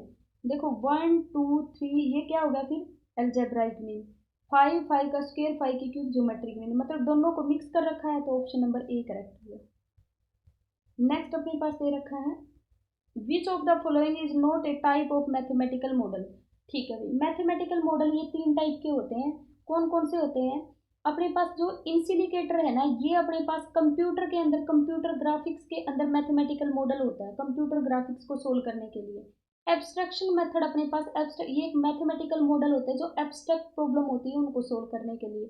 ह्यूरिस्टिक मॉडल, जो ह्यूरिस्टिक मेथड होता है, ये भी एक मैथमेटिकल मॉडल होता है। जैसे मॉडल फॉर्म बनाते हैं, जैसे हम बच्चों को समझाते हैं रिलेशन बिटवीन सिलेंडर एंड कोन, उसको मॉडल बना के हम समझाते हैं, तो ये भी एक मैथमेटिकल मॉडल होता है। लेकिन ये मैथमेटिकल मॉडल नहीं होता, तो ये ऑप्शन नंबर डी ये कह रहा है नो टाइप ऑफ, तो ऑप्शन नंबर डी इसका करेक्ट हो जाएगा। ये कोई टाइप नहीं होता, ये 3 टाइप होते हैं। नेक्स्ट अपने पास वही जो मैंने अभी बताया था कि population growth rate is indicated by which of the following term, यानी कि ये अपने पास इसकी क्या होती है, डिफरेंशियल इक्वेशन होती है। ऑप्शन नंबर ये ग्रोथ बोला हुआ है तो ये होगी। नेगेटिव अपने पास D N upon D T, अगर नेगेटिव आ जाता R N D N upon D T R N, ये भी दोनों सेम है, दोनों ही करेक्ट है इसके भी। ये कुछ ना कुछ ना यहाँ माइनस मिलेगा मुझे लगता है, फिर यहाँ नेगेटिव आएगा, अगर नेगेटिव आएगा तो ये हट जाएगा क्योंकि ये ग्रोथ का ये डीके का हो जाएगा फिर। ठीक है, अभी के लिए दोनों सही है, लेकिन यहाँ मैं नेगेटिव कर देती हूँ। अब ऑप्शन नंबर ए करेक्ट होगा। What kind of information is given to us in the mathematical model. Mathematical model से जो इन्फॉर्मेशन मिलती है वो एस्टिमेटेड होती है, वो एग्जैक्ट अपने पास सॉल्यूशन नहीं होता। ऑप्शन नंबर ए अपने पास, क्योंकि कुछ ना कुछ तो एरर हो जाता है ना उसके अंदर, तो अपने पास ऑप्शन नंबर ए अपने पास करेक्ट होगा। नेक्स्ट अपने पास क्या रखा है कि इफ एफ अपने पास ये दे रखा है, then check about whether is A bounded above और बिलो और बाउंडेड। ये पूछ रहा क्या, देखो ये जा रहा है इन्फिनिटी तक, तो बाउंडेड अबो नहीं है, लेकिन लोअर बाउंड पता है, तो ये अपने पास बाउंडेड बिलो है। तो एफ अपने पास bounded below by 2 but unbounded above, option number A इसका क्या होगा, करेक्ट हो जाएगा। नेक्स्ट अपने पास क्या क्या रखा, क्वेश्चन नंबर 12 ये क्या रखा, विच of the flowing set is uncountable. अब भाई तुम्हें लगेगा ऐसा कि इंटीजर, मैं बता देती हूँ कौन कौन से सेट अपने पास काउंटेबल होते हैं, कौन कौन से। ये काउंटेबिलिटी और अनकाउंटेबिलिटी का कॉन्सेप्ट सीक्वेंस से रिलेटेड होता है, जिसकी हम सीक्वेंस बना पाते हैं ना और उनको फिर काउंट कर पाते हैं सीक्वेंस बना के, कैंटर हाइपोथेसिस सीक्वेंस बना के कैंटर हाइपोथेसिस की हेल्प से हम उनको काउंट कर सकते हैं। लेकिन जो अपने पास इरेशनल नंबर है उनकी कोई ऐसी सीक्वेंस बना के पैटर्न नहीं बनता जिससे हम उनको काउंट कर सके, सॉरी, जिनको हम काउंट कर सके। अब ये बता देती हूँ, अब याद कर लो अभी कौन कौन से काउंटेबल होते हैं। सेट ऑफ, एक मिनट रुको, सेट ऑफ नेचुरल नंबर आ जाए या नेचुरल नंबर का कोई भी सबसेट आ जाए हमेशा काउंटेबल होता है। फिर इससे बड़ा सेट होता है इंटीजर, इंटीजर भी काउंटेबल होता है, इसका सबसेट है, जितने भी इसके सबसेट होंगे सारे काउंटेबल होंगे। कोई भी अगर सेट काउंटेबल है तो उसके जितने भी सबसेट होंगे वो हमेशा काउंटेबल होते हैं। ठीक है, फिर अपने पास इंटीजर से बड़ा अपने पास क्या आता है, रैशनल नंबर, ये भी अपने पास काउंटेबल होते हैं। लेकिन इरेशनल नंबर अपने पास क्या होता है, ये अनकाउंटेबल होता है। ये सारे काउंटेबल होते हैं और ये अनकाउंटेबल होता है। तो इरेशनल नंबर अनकाउंटेबल है तो रियल भी क्या होगा, अनकाउंटेबल। रियल अनकाउंटेबल होगा क्योंकि सबसेट अपने पास, रियल का ही सबसेट इरेशनल नंबर, अगर ये अनकाउंटेबल है तो इसको अनकाउंटेबल होना पड़ेगा, रियल अनकाउंटेबल है तो कॉम्प्लेक्स को अनकाउंटेबल होना पड़ेगा। कोई भी इंटरवल आ जाए, कोई भी interval 0 to 1 A to B, कोई भी इंटरवल आ जाए, अगर सिंगलटन एलिमेंट को छोड़ के कोई भी इंटरवल हो, कोई भी non empty non singleton interval है, हमेशा अनकाउंटेबल होगा। तो ये अपने पास हमेशा अनकाउंटेबल होंगे, ये याद रखना है तुम्हें। ठीक है भाई, अब आ जाओ यहाँ पे जो क्वेश्चन में पूछा है, सेट ऑफ इंटीजर काउंटेबल होता है, फिर सेट ऑफ रैशनल नंबर, अब 0 to 1 के रैशनल नंबर है, यानी कि 0 to 1 इंटरसेक्शन क्यों कब है, तो ये कह रहा है 0 to 1 के अपने पास रैशनल नंबर है, तो ये अपने पास क्या होंगे, काउंटेबल होंगे। समझ में आया, तो ये भी countable. Every subset of countable set मैंने अभी बताया काउंटेबल होता है। तो द यूनिट इंटरवल, अब मैंने अभी बताया कैसा भी इंटरवल हो, अगर non empty non singleton interval है तो हमेशा अनकाउंटेबल होगा। तो ऑप्शन नंबर बी अपने पास क्या हो जाएगा, करेक्ट हो जाएगा। नेक्स्ट अपने पास क्या रखा है कि विच ग्रोथ करो indicates that living organism is growing in natural environment. ये सिग्मोइड ग्रोथ करो होता है भाई, और ये सीधा सीधा इसकी स्टेटमेंट में लिखा हुआ है। अब आपने पढ़ रखा तो ठीक है, नहीं पढ़ रखा तो अब क्या कर सकते हैं। ये अब मैं तभी ये कहती हूँ जो जो सिलेबस में है ना सिर्फ उसकी डेफिनेशन आपको पता होनी चाहिए। डेफिनेशन जो होती है वो होती है, उसमें चेंज थोड़ा ही कर सकते हैं। इससे कुछ रिलेटेड वो है, मैं वो और बता देती हूँ, कुछ कॉन्सेप्ट है इससे रिलेटेड। ये तो स्टेटमेंट होती है। जो ये सिग्मोइड ग्रोथ करो है ना, ये एस शेप्ड करो होता है, एस शेप्ड है, ठीक है। और लॉजिस्टिक करो भी एस शेप्ड होता है। और लॉगरिथम जो तुमने एक्सपोनेंशियल करो किया था अभी, एक्सपोनेंशियल, वो जे शेप्ड होता है, ये याद रखना। शेप जो सिग्मोइड आ जाए या फिर लॉजिस्टिक करो आ जाए, ये अपने पास एस शेप्ड होते हैं दोनों। और एक्सपोनेंशियल जो अपने पास करो होता है, चाहे वो ग्रोथ होती है चाहे डिक्की होता हो, एक्सपोनेंशियल करो जे शेप्ड अपने पास बनाते हैं, ठीक है भाई।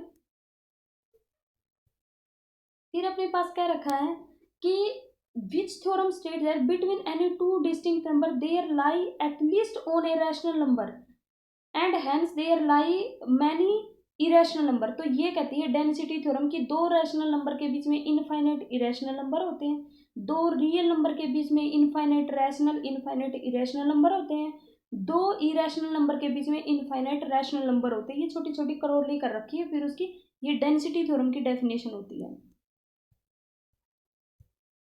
नेक्स्ट अपने पास इंटीग्रेटिंग फैक्टर पूछ रहा है भाई, ये देखना होता है ये होमोजीनियस तो नहीं है। अब ये होमोजीनियस तब होती है जब इनकी सब की डिग्री बराबर होती है, इसकी 3 है इसकी 1 है, तो ये होमोजीनियस तो नहीं है। अब आपको देखना पड़ेगा, इसको n कहते हैं और इसको n कहते हैं। आप देखो कि ये जो अपने पास mx है और प्लस ny करो आप, वो 0 बन रहा होगा। mx प्लस में ny अपने पास क्या बन रहा होगा, 0 बन रहा होगा। बन रहा है क्या, सॉरी नहीं बन रहा, वो भी नहीं बन रहा। तो आप एक काम करो, ये ऐसे आना चाहिए, y इंटू में अपने पास m dx plus x n dy, ऐसे बनना चाहिए। अगर ऐसे बन जाए तो इसका इंटीग्रेटिंग फैक्टर होता है 1 में mx अपने पास, और अपने पास होता है minus N of Y, 1/mx minus N Y.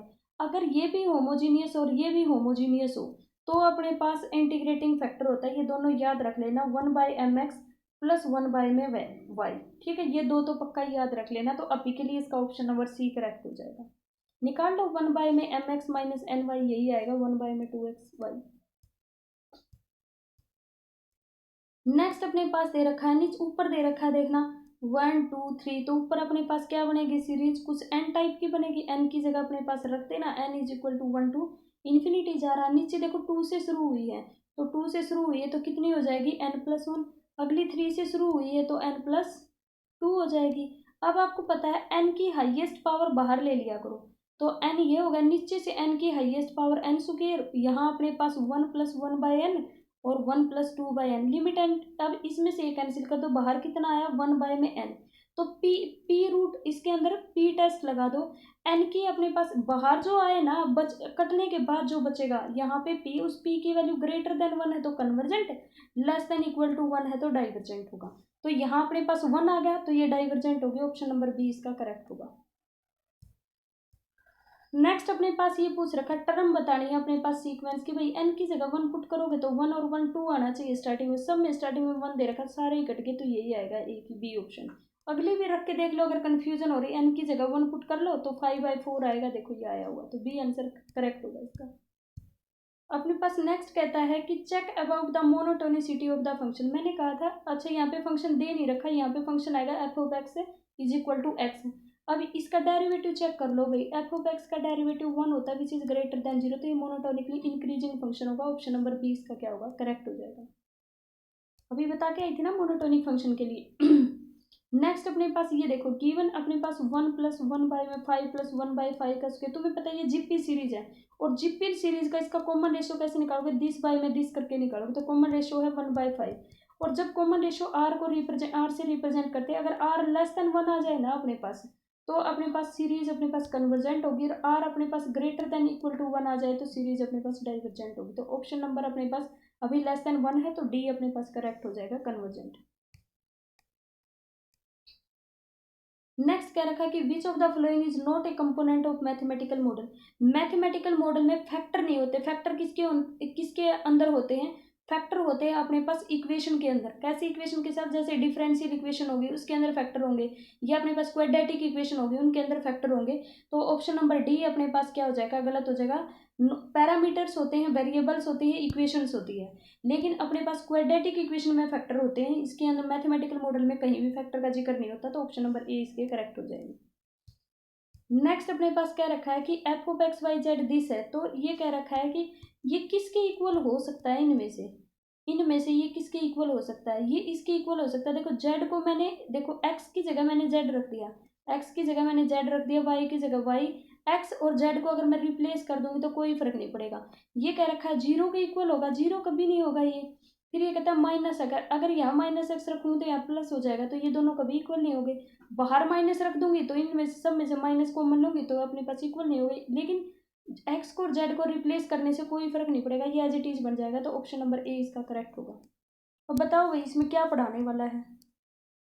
Taylor theorem is mainly used in the expression of the function as sum of infinite term के लिए यूज होती है। और एक चीज और ध्यान रखना, टेलर थ्योरम के लिए जो क्वाड्रेटिक इक्वेशन है उसको सोल्व करने के लिए टेलर जो अपने पास थ्योरम होती है उसका यूज नहीं किया जाता। तो अभी के लिए ऑप्शन सी इसका क्या रहेगा, करेक्ट रहेगा। नेक्स्ट अपने पास दे रखा है कि according to which theorem there exist a real number C between A और B F dash C is equal to zero.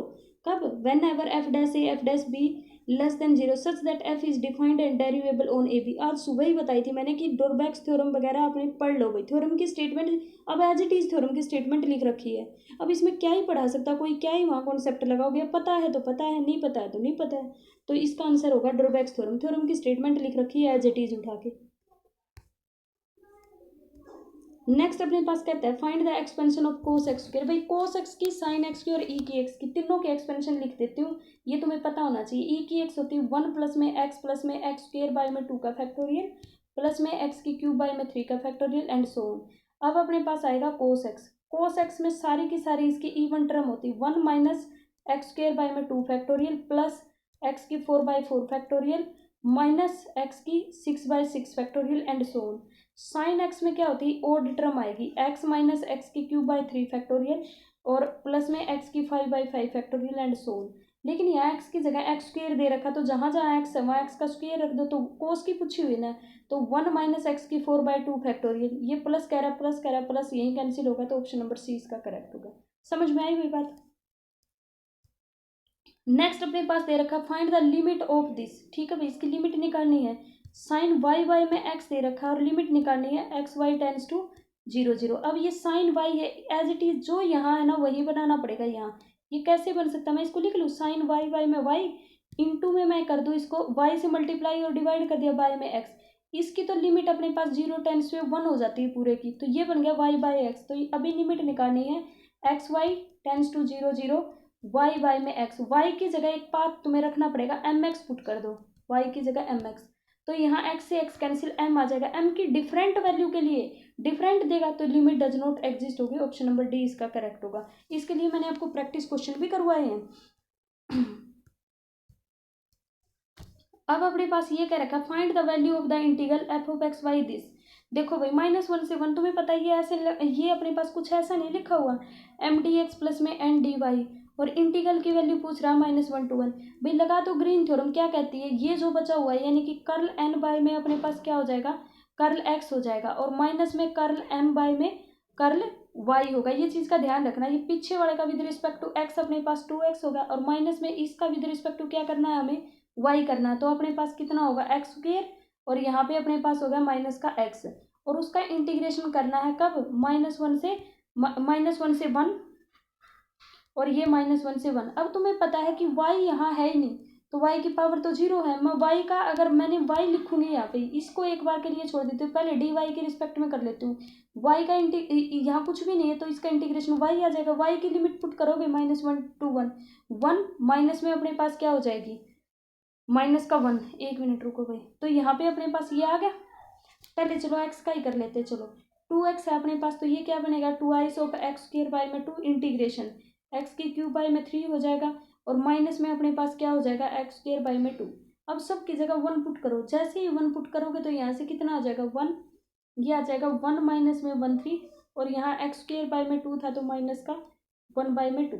ठीक है, और माइनस में तुम्हें क्या पुट करना है, यहाँ -1, तो यहाँ -1 पुट करोगे तो यहाँ आ जाएगी 1/2, और यहाँ पे प्लस का हो जाएगा 1/3, और यहाँ पे माइनस का हो जाएगा 1/2, तो ये कैंसिल 1/3 होगा माइनस में, माइनस का 1/3 माइनस का 1/3 माइनस का क्या हो गया 2/3, यहाँ 1/2 प्लस का हो गया 1/2, एलसीएम ले लो भाई कितना आ जाएगा 6, यहाँ माइनस के 4 प्लस का अपने पास 3 हो जाएगा, तो -1/6 हो जाएगा, -1/6 होगा। अब अपने पास y के टर्म में y की वैल्यू रखो भाई, 1 -1 तो प्लस का 1, तो 2/6 -1/3। मुझे लगता है मैंने कुछ गलती कर दी, वैसे इसी तरह होगा, तुम करके देख लेना इसका क्या आ रहा है आंसर, ठीक है, क्योंकि यहाँ लिखने का स्पेस नहीं होता, होगा ऐसे ही बस। ये कह रखा फाइंड द एब्सोल्यूट मैक्सिमा पूछ रहा है इसका, ठीक है भाई। एब्सोल्यूट मैक्सिमा किस पॉइंट पे मिलेगा, पहले इसके क्रिटिकल पॉइंट निकालो भाई। क्रिटिकल पॉइंट होते हैं f' x = 0, और अपने पास मैक्सिमा कह रहा है तो मतलब डबल डेरिवेटिव ना उन पॉइंट पे लेस देन 0 आना चाहिए, ठीक है। अब f' यहाँ पे 0 रखोगे तो यहाँ से कितना आएगा अपने पास 15x आएगा, और प्लस में 2x, और अपने पास माइनस में 1 हो जाएगा, तो यहाँ से अपने पास 15x जो रहेगा, 5 तो ये अपने पास हो जाएगा 15x², सॉरी ये आएगा 15x², और यहाँ पे हो जाएगा प्लस का 2x और माइनस में हो जाएगा 1 = में 0। ये क्वाड्रेटिक इक्वेशन है, इसको अपने पास सोल्व कर लेना। इसको सोल्व करोगे ना तब तुम्हारे पास दो वैल्यू आ जाएगी, एक तो -1/3 और एक आ जाएगी 1/5। तो -1/3 ऑप्शन में कहीं है नहीं, एक ही दिख रही है, तो वो डेरिवेटिव निकालने की जरूरत नहीं है, बी ऑप्शन पे टिक कर देना आपने, क्योंकि है ही नहीं वो दूसरा। अब आ जाओ इस पे, इसकी मैक्सिमम और मिनिमम वैल्यू पूछ रहा है, इसकी पहले क्रिटिकल पॉइंट पे ही आएगी, क्रिटिकल पॉइंट निकालो, मतलब डेरिवेटिव लो इक्वल टू 0, तो इस sin x का डेरिवेटिव होगा अपने पास cos sin ऑफ x, और sin x का होता है cos x = 0, या तो ये 0 होगा या ये 0, अगर ये = 0 हुआ तो यहाँ से मेरे पास क्या आ जाएगी, x की वैल्यू आएगी π/2, x की वैल्यू क्या आएगी π/2, या फिर अपने पास 3π/2 आएगी, कुछ भी ले लेना, ठीक है। 3π/2 पे तो अपने पास ग्राफ नीचे आ जाता है, तो अपने पास क्या होगी मिनिमम होगी, और π/2 पे अपने पास मैक्सिमम होगी, या तो अपने पास ये कर सकते हो, या फिर इसको = 0 लेना, इसको = 0 लोगे तो sin x = अपने पास कहाँ होता है ये 0 π/2 पे, और x = sin इनवर्स π/2, तो π/2 पे अपने पास क्या बन जाएगा भाई 1 हो जाएगा, और एक -1 हो जाएगा, तो अपने पास क्या होगा, या तो अपने पास ऑप्शन क्या होगा, इसका मैक्सिमम और मिनिमम वैल्यू निकालनी है अपने पास, मैक्सिमम sin 1 होगी और मिनिमम sin -1 होगी, तो ऑप्शन नंबर बी इसका क्या हो जाएगा करेक्ट हो जाएगा। नेक्स्ट अपने पास क्या रखा है कि u और v अपने पास कॉन्टिन्यूअस है, u और v अपने पास क्या है कॉन्टिन्यूअस है on a b p and have equal finite derivative then u - v। अच्छा भाई, अगर डेरिवेटिव अपने पास दो फंक्शन के इक्वल ले रखे, अब दोनों साइड इंटीग्रेशन करोगे तो क्या होगा, f(x) = gx प्लस में सम कॉन्स्टेंट, इसको मैं इधर ले आई तो डिफर बाय कॉन्स्टेंट, और u - v क्या हो जाएगा, D option differ by constant हो जाएंगे। नेक्स्ट अपने पास क्वेश्चन नंबर 10 दे रखा है, और 10 में दे रखा है डिटरमाइन करना है order of pole of the cosecant, cosecant को लिख लो भाई 1 में sin z, इसके पोल लेने हैं तो इसको = 0 पुट कर लो, तो sin z = 0, z = n π पे मिलेंगे, n π n की जगह सब जगह ये कांस्टेंट पूछ रहे तो n की जगह 0 रख लो, तो z = 0 पे कह रहा है।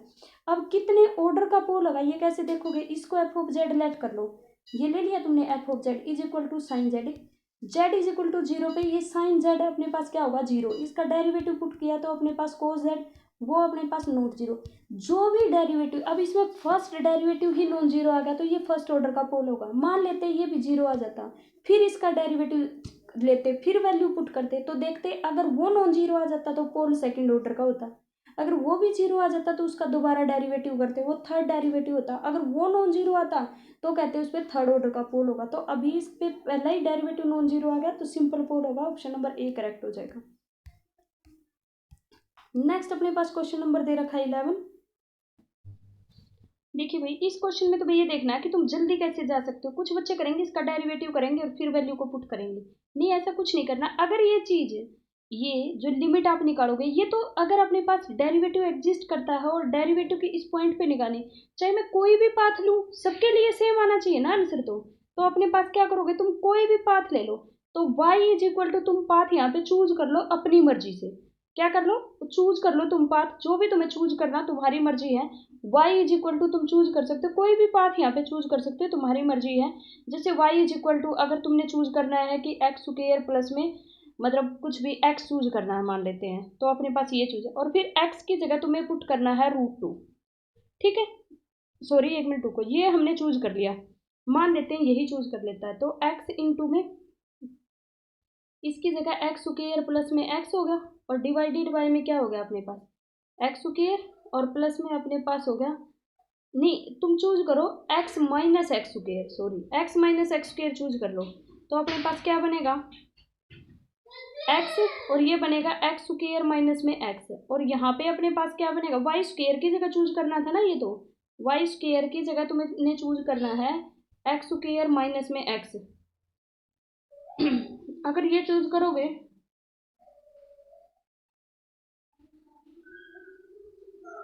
वो तो जाना चाहिए था। अब यहाँ पे ये हो जाएगा एक्स स्क्वायर, और यहाँ पे बनेगा अपने पास plus X square minus X का होल स्क्वायर, क्योंकि वाई की 4 है यहाँ पे, और इसको खोल लो और फिर एक्स की जगह तुम्हें पुट कर देना है, उस जो भी बचे जो भी आएगा अब एक्स में आएगा उसका डेरिवेटिव कर दो, और फिर एक्स की जगह तुम वैल्यू पुट कर देना, इस तरह से ये इजी पड़ेगा। ठीक है, नेक्स्ट अपने पास कहता है क्वेश्चन नंबर 12, ये अपने पास समझ में आया ना, पीछे तुम्हारी मर्जी है, तुम्हें कौन सा कोई भी पाथ ले लो चाहे, कोई फर्क नहीं पड़ेगा, क्योंकि फंक्शन अगर डिफरेंशिएबल है तो सारे पॉइंट के लिए कॉन्टिन्यूअस होगा, अगर सारे पॉइंट से सेम आएगा तो वहां पे तुम्हें क्या करना है उसका जो भी तुम लोगे वहां पे, तो कोई भी पाथ तुम चूज कर लेना, वो तुम्हारी मर्जी है, जो भी पाथ होगा बस उसका डेरिवेटिव निकाल देना। 1 मिनट रुको, उससे भी इजी हो सकता था ना, तुम एक काम करो, ये अपने पास है, हम इससे इजी ले लेते हैं, वाई स्क्वायर को चूज कर लो भाई एक्स स्क्वायर, वाई स्क्वायर को एक्स चूज कर लो, सॉरी वाई स्क्वायर को क्या चूज करना है तुम्हें, वाई स्क्वायर को एक्स, सबसे इजी हो जाएगा ये, वाई स्क्वायर को एक्स चूज करना जरा, तो ऊपर आ जाएगा एक्स स्क्वायर, और नीचे क्या आ जाएगा x square plus X square twice of x square, x square से एक्स स्क्वायर कैंसिल, कितना आ गया 1/2, ये क्या आ गया आपके पास फंक्शन आ गया, इस फंक्शन का डेरिवेटिव चाहे एक्स के रिस्पेक्ट में करो चाहे वाई के रिस्पेक्ट में, ये तो इस पॉइंट पे कह रहा है, मैं ये कह रही हूँ किसी भी पॉइंट पे ले आओ इसका डेरिवेटिव हमेशा 0 होगा, ऑप्शन नंबर ए क्या होगा करेक्ट होगा। नेक्स्ट अपने पास कहता है क्वेश्चन नंबर 12, ये एफ दे रखा है, then find the integral of F around the simple closed curve over the boundary of the surface. अब तुम्हें पता है ये अपने पास एफ दे रखा है, और ये क्या पूछ रहा है लाइन इंटीग्रल पूछ रहा है एफ इंटू डी आर, तुम्हें पता है line integral into change into the surface integral अगर अपने पास क्लोज करो दे रखा by using the Stokes theorem, तो स्टोक्स थ्योरम क्या कहती है, कर्ल ले लो इस वेक्टर का, curl of F vector into N unit vector into में डी एस, और सरफेस इंटीग्रल हो जाएगा अपने पास बाउंड्री पे, कर्ल लोगे, ये तो आर वेक्टर है ना, कर्ल इसका 0 होता है, तो ऑप्शन नंबर बी इसका करेक्ट हो जाएगा। इवेलुएट द ट्रिपल इंटीग्रल, इसका ट्रिपल इंटीग्रल निकालना है भाई, ट्रिपल इंटीग्रल ये निकल गया।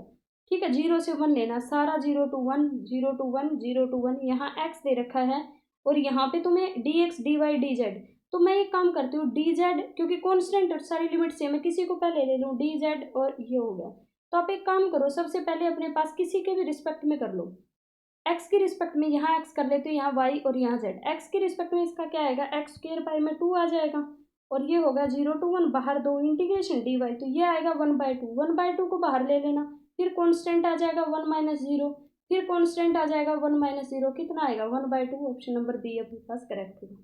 पहले वेरिएबल को ही खत्म कर दिया करो, ये कह रखा है कि एफ और जी रिमान इंटीग्रेबल है, मैंने ये सारे रिजल्ट सारी की सारी प्रॉपर्टी देखो पढ़ा रखी है, तो अपने पास अगर एफ रिमान इंटीग्रेबल तो उसका स्क्वायर रिमान इंटीग्रेबल होगा, मोड रिमान इंटीग्रेबल होगा, ये कह रहा नहीं होगा, तो ये बात गलत है, मिनिमम मैक्सिमम रिमान इंटीग्रेबल होता है, मैक्सिमम भी रिमान इंटीग्रेबल होता है, और एक है ना ये चीज़ बता दूं क्योंकि ये चीज़ मैंने वहाँ नहीं बता रखी, F by G Riemann integrable होगा इफ अपने पास देयर एग्जिस्ट एक टी एग्जिस्ट कर जाए ग्रेटर देन 0 सच दैट कि जी ऑफ एक्स का मोड है ना अपने पास greater than equal to T रहे, ठीक है, greater than equal to T हो, तो हम कह देंगे अगर ये दोनों रिमान इंटीग्रेबल है तो इनका जो क्वोशिएंट होता है वो भी अपने पास रिमान इंटीग्रेबल होगा, 1/g भी जी रिमान इंटीग्रेबल है तो 1/g रिमान इंटीग्रेबल होगा if there exist T greater than 0 such that G of X का mod greater than equal to T हो फॉर ऑल एक्स के लिए, तब ये रिमान इंटीग्रेबल होगा। सम अपने पास Riemann integrable, linear combination Riemann integrable, power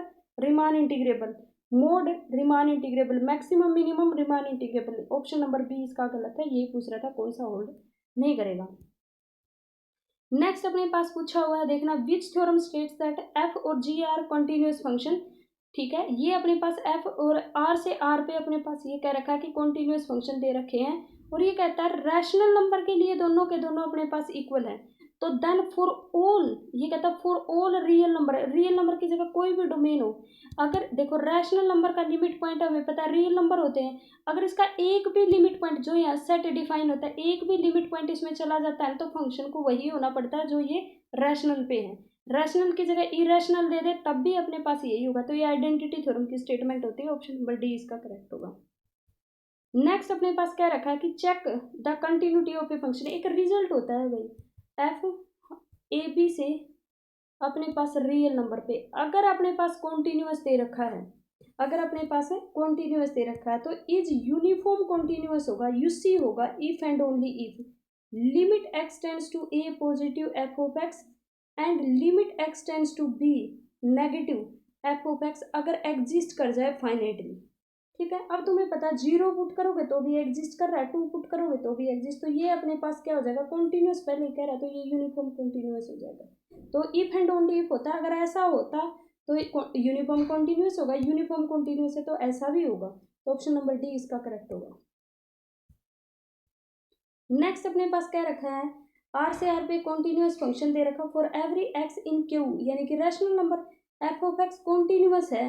तो कौन सी थ्योरम कहती है इस फैक्ट के लिए कि पूरे के पूरे आर पे कॉन्टिन्यूस, अभी बता के आइडेंटिटी थ्योरम, उसमें ये दे रखा था F of X is equal to G X होगा, इसमें दे रखा है कि एफ ऑफ एक्स कॉन्टिन्यूस होगा इसके ऊपर, तो ये अपने पास आइडेंटिटी थ्योरम कहती है कि अगर कॉन्टिन्यूस है F of x rational number पे कॉन्टिन्यूस है तो पूरे रियल पे होना पड़ेगा, तो ये अपने पास आइडेंटिटी थ्योरम कहती है। नेक्स्ट अपने पास क्या रखा है, इसका डेरिवेटिव निकालना है, ये आर दे रखा है D R upon D T, निकाल दो भाई, इसका D R upon D T करोगे तो 3 आएगा, इसका 4 आएगा, इसका माइनस के 14, ऑप्शन नंबर ए करेक्ट होगा। अब इसमें कौन सा मंत्र पढ़ने हैं, pick the correct statement. Stokes theorem particular case होता है ग्रीन थ्योरम का, नहीं ग्रीन थ्योरम का जर्नलाइज्ड केस होता है। Green theorem and Stokes theorem are entirely different, गलत बात। Green theorem and Stokes theorem are same, नहीं, ये 2D में होती है, ये 3D में होती है। Green theorem is particular form of Stokes theorem, ये ट्रू है, और Stokes theorem is generalized form of Green theorem भी ट्रू होता।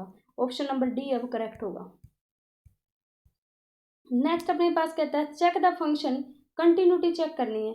अब अगर अपने पास क्लोज इंटरवल पे कोई फंक्शन कॉन्टिन्यूस है ना, क्लोज इंटरवल पे अगर कोई फंक्शन कॉन्टिन्यूस है तो उसको यूनिफॉर्म कॉन्टिन्यूस होना पड़ता है। ये कह रहा है कॉन्टिन्यूस है किस पे, क्लोज इंटरवल पे, तो यूसी होना पड़ेगा, ऑप्शन नंबर डी ये रिजल्ट होता है। नेक्स्ट अपने पास क्या रखा है कि check about the nature of continuity, वही है, ये तो सेम क्वेश्चन है। नेक्स्ट अपने पास क्या रखा है the radius of convergence of this. अब ये किसकी एक्सपेंशन है, ये 1/1 माइनस एक्स की एक्सपेंशन है, इसको लेके जाओगे तो ये बनेगा 1 माइनस एक्स की पावर -1। अब तुम्हें पता है कि 1/1 माइनस एक्स, ये यहाँ पे अपने पास पोल दे रहा है, पोल दे रहा है, सिंगुलरिटी दे रहा है। अपने पास रेडियस ऑफ कन्वर्जेंस पता है क्या होती है, जैसे यहाँ पे x लिखा हुआ, x की जगह 1/1 माइनस जेड लिख दो, तो अपने पास z माइनस अगर 1 होता तो इसका सेंटर पॉइंट होता है ये, लेकिन अब अपने पास माइनस में 0 दे रखा तो x का सेंटर पॉइंट क्या है 0, और सिंगुलरिटी दे रहा है 1 पे। रेडियस ऑफ कन्वर्जेंस होती है अपने पास सेंटर से लेकर, सेंटर से अपने पास उसकी सिंगुलरिटी तक की डिस्टेंस, नियरेस्ट जो सिंगुलरिटी होती है ना, सेंटर से नियरेस्ट सिंगुलरिटी की डिस्टेंस कितनी आ रही है, 1 यूनिट आ रही है 0 से 1 तक की, तो 1 हो जाएगी। दूसरा तुम इसको सीरीज की फॉर्म में लिख लो, सीरीज x की पावर n और n is equal to 0 to infinity, यहाँ कोफिशिएंट अपने पास 1 होता, वही an होता, an is equal to 1, an की power 1/n, limit n tends to infinity, ये 0 यानी कि 1 हो गया, और 1 बाय में r अपने पास 1 का 1 ही होता है, तो ऑप्शन नंबर ए ऐसे भी निकाल सकते हो। नेक्स्ट अपने पास इसमें कितने एलिमेंट है, 4, इसमें भी 4। ये कहते हैं इनकी क्रॉस प्रोडक्ट में क्या होगी, इनकी मल्टीप्लाई होती है, तो अगर अपने पास 4 और 4 तो यहाँ पे अपने पास कितना हो जाएगा, 16 एलिमेंट हो जाएंगे, U8 क्रॉस U10। सॉरी मैंने ही गलत बता दिया, 1 मिनट रुको। जब भी अपने पास ये कार्टेशियन प्रोडक्ट है, कार्टेशियन प्रोडक्ट में क्या होता है, एलसीएम होता है इनका, तो इनकी प्रोडक्ट अपने पास क्या हो जाएगी, सी ऑप्शन हो जाएगा। कितने एलिमेंट होंगे, 4 एलिमेंट ही होंगे इनकी प्रोडक्ट के अंदर भी, कितना होगा सी, ना कि इसका 16 होगा, इनका एलसीएम होता है। दिस इंटू में दिस का क्या होता है, एलसीएम। जैसे G1 है और G2 है, G1 की कार्डिनलिटी और G2 की कार्डिनलिटी, अगर मेरे पास इसकी 3 है और इसकी मान लेते हैं 9 है। तो अगर G1 क्रॉस G2 की पूछे तो इनका एलसीएम होता है, तो इनका एलसीएम कितना आएगा अपने पास 3 आएगा और 9 आएगा। तो यहाँ एलसीएम कितना आ रहा 4 आ रहा, तो ऑप्शन नंबर सी करेक्ट होगा, यहाँ पे डी नहीं होगा। नेक्स्ट अपने पास कहते हैं वही चीज़ है अपने पास जो अभी मैंने बताया क्वेश्चन, ये सेम क्वेश्चन है पीछे वाला ही। Which property states that A is a subset of X, B and subset and any finite subcollection of A has non-empty intersection property। ये भी वही एज इट इज डेफिनेशन है, रियल एनालिसिस की book में लिखी हुई है जो ग्रेजुएशन में पढ़ते हैं। फाइनाइट इंटरसेक्शन प्रॉपर्टी की डेफिनेशन है, ऑप्शन नंबर सी इसका करेक्ट होगा। नेक्स्ट अपने पास क्या रखा है, find the cardinality of generating set of dihedral group. जो डीएन है उसके अंदर क्या होते हैं, रोटेशन होते हैं और क्या होते हैं अपने पास रिफ्लेक्शन होता है। ये नहीं कह रहा जर्नेटर, ये कह रहा है जर्नेट किससे किया जाता है, मतलब इस सेट को बनाया किसके के द्वारा जाता है, रोटेशन और रिफ्लेक्शन के द्वारा बनाया जाता है डी हाइड्रल ग्रुप। तो इसकी कार्डिनलिटी कितनी होगी 2, रोटेशन और रिफ्लेक्शन। नेक्स्ट अपने पास रेडियस ऑफ कन्वर्जेंस दिस, तो इसको क्या लिखोगे, इसको लिखोगे x की पावर n और n फैक्टोरियल और n is equal to 0 to infinity. अब तुम्हें पता है कि 1/n फैक्टोरियल लिख लोगे यहाँ पे, तो ये अपने पास क्या हो जाएगी, इसकी रेडियस ऑफ कन्वर्जेंस आ जाएगी इन्फिनिटी। ठीक है, इसको कैसे लिख लो, ऐसे लिख लो, या तो an प्लस 1 में an इज इक्वल टू 1 में r limit n tends to infinity. an plus लिखोगे तो 1/n प्लस 1 का फैक्टोरियल और n फैक्टोरियल, तो यहाँ पे कितना होगा n फैक्टोरियल बाय में n प्लस 1 इंटू में n फैक्टोरियल से n factorial cancel, limit n tends to infinity कितनी आ गई अपने पास 0। लेकिन हमें तो r निकालना, उसका उल्टा करना पड़ेगा तो इन्फिनिटी आ जाएगा। दूसरा ये e की x की एक्सपेंशन होती है और ये e की x एंटायर फंक्शन होता है, कहीं पे सिंगुलरिटी नहीं देता। तो अपने पास कहीं पे सिंगुलरिटी नहीं देता ना कोई फंक्शन, तो इसका मतलब उसकी रेडियस ऑफ कन्वर्जेंस इन्फिनिटी, यानी पूरे के पूरे सेट के ऊपर पूरे कॉम्प्लेक्स नंबर पे पूरे रियल नंबर पे फंक्शन एनालिटिक है तो इन्फिनिट होती है उसकी। नेक्स्ट अपने पास question number 6, consider the following series this. ये कह रखा है कि यूनिफॉर्म कन्वर्जेंस पूछ रहा है, ये किस पे होगी। तो देखो भाई ये अपने पास जहाँ प्रॉब्लम होती है, जैसे एक्स एन स्क्वायर, इसको कैसे कैंसिल किया जा सकता है, एक्स की जगह मैंने 1/n पुट कर दिया तो ये अपने पास एन स्क्वायर होगा और यहाँ 1 प्लस में एन स्क्वायर इंटू 1 में एन स्क्वायर, ये कैंसिल कर दो भाई, क्या आ जाएगा अपने पास एन स्क्वायर से एन स्क्वायर कैंसिल होगा ना यहाँ। तो यहाँ सॉरी क्या पुट करोगे तुम, एन पुट करना है तुम्हें, एक मिनट रुको भाई, ये दे रखा है एन स्क्वायर बाय में 1 प्लस एन स्क्वायर 1 में एन स्क्वायर होगा और यहाँ पे कितना होगा 1 में एन हो जाएगा, ये कैंसिल हो जाएगी यहाँ से ये, तो ये आ जाएगा n बाय में 2 limit n tends to infinity. ये इन्फिनिटी आ गया भाई, आना चाहिए, ये अपने पास क्या आ रहा है इन्फिनिटी आ रहा है, मतलब 0 नहीं आया ना ये, तो इसका मतलब क्या हो जाएगा कि जहाँ ये अपने पास आ गया इन्फिनिटी, तो हमने पुट क्या किया था 1 में n, तो limit n tends to infinity 0, जब तक 0 रहेगा ना नेबरहुड में, मतलब चाहे ओपन इंटरवल भी है, ये यूसी नहीं होगा कभी भी, क्योंकि ये देखना यहाँ पे अपने पास 0 ना आए ना, इससे इन्फिनिटी आए कोई फाइनाइट वैल्यू या कुछ भी आए ये पुट करने पे, तो ये देखना है इस पे 0 कहाँ बन रहा है, तो वो पॉइंट हटाना है हमें, तो हमें इन्फिनिटी पुट करेंगे जो भी पॉइंट आता है वो हटाना है। तो यहाँ पे ये इसका लिमिट पॉइंट बन रहा है 0, इसका लिमिट पॉइंट हटाना है, तो इसका लिमिट पॉइंट 0, तो 0 हटाना पड़ेगा। तो ये कह रखा है कि यूसी होगा, गलत बात, ये कह रहा है यूसी होगा, गलत बात, not uniform continuous this, option number B इसका करेक्ट होगा, यूनिफॉर्म कन्वर्जेंट सॉरी। वही एक्सटर्नल डायरेक्ट प्रोडक्ट दो अबेलियन ग्रुप की, भाई G1 क्रॉस G2 अपने पास अबेलियन कब होते हैं, जब G1 भी अबेलियन हो G2 भी अबेलियन हो, ऑप्शन नंबर डी। नेक्स्ट अपने पास क्या रखा है, ट्रायंगुलर इनइक्वालिटी के बारे में पूछ रहा है, उल्टी करके लिखी हुई है ये होता है ना अपने पास dxy less than equal to में dxz प्लस dzy ऐसे होता है, इसी चीज़ को देखो उल्टा करके लिखा हुआ, ऑप्शन नंबर सी अपना करेक्ट हो जाएगा, इसको ऐसे भी लिख सकते हैं ना। नेक्स्ट अपने पास क्या रखा है, अपने पास देखो ये find point wise limit of the series, ठीक है, पॉइंट वाइज लिमिट एक्स को फिक्स कर लो भाई, कुछ भी रख सकते हो क्योंकि एक्स तो अपने पास रियल नंबर, मैंने 1 पुट कर लिया, तो यहाँ कितना आ जाएगा 1 में 1 प्लस में n, लिमिट ले लो वन टेंड्स टू इन्फिनिटी, क्या आ गया 0, तो 0 इसका लिमिट पॉइंट हो गया। ये कह रहा है विच of the flowing interval infinite होगा, ये तो सारे फाइनाइट इंटरवल है, जहाँ इन्फिनिटी आ गया infinite interval, option number B. Next अपने पास क्या रखा है, ये मैंने कितना चीख चीख के अच्छे से बता रखा, डी क्या होता है, एक्स क्या होता है, इसकी नोटेशन क्या होती है। तो इसका मीट्रिक स्पेस की आप वीडियो देख सकते हैं और देखनी ही चाहिए, क्योंकि इसमें तो कमाए हुए क्वेश्चन 10-10 क्वेश्चन भी आ सकते हैं मीट्रिक स्पेस में। तो वो वीडियो आपको देखनी चाहिए, बहुत हेल्पफुल रहेगी आपके लिए। तो for a metric D on a non empty set x the metric space is represented by, तो ये अपने पास होता है सी अपने पास ओपन। अगर टोपोलॉजिकल स्पेस आ जाए ना तो उसको भी एक्स टाउ से रिप्रेजेंट करते हैं, ध्यान रखना। टाउ इज ए टोपोलॉजी, यहाँ पे डी अपने पास मीट्रिक होता है, एक्स अपने पास ग्राउंड सेट होता है, यहाँ पे भी एक्स अपने पास ग्राउंड सेट होता है, टी अपने पास टोपोलॉजी होती है, और यहाँ पे जो डी होता है ना, डी अपने पास, इसको बोलते हैं मीट्रिक और इसको बोलते हैं टोपोलॉजी।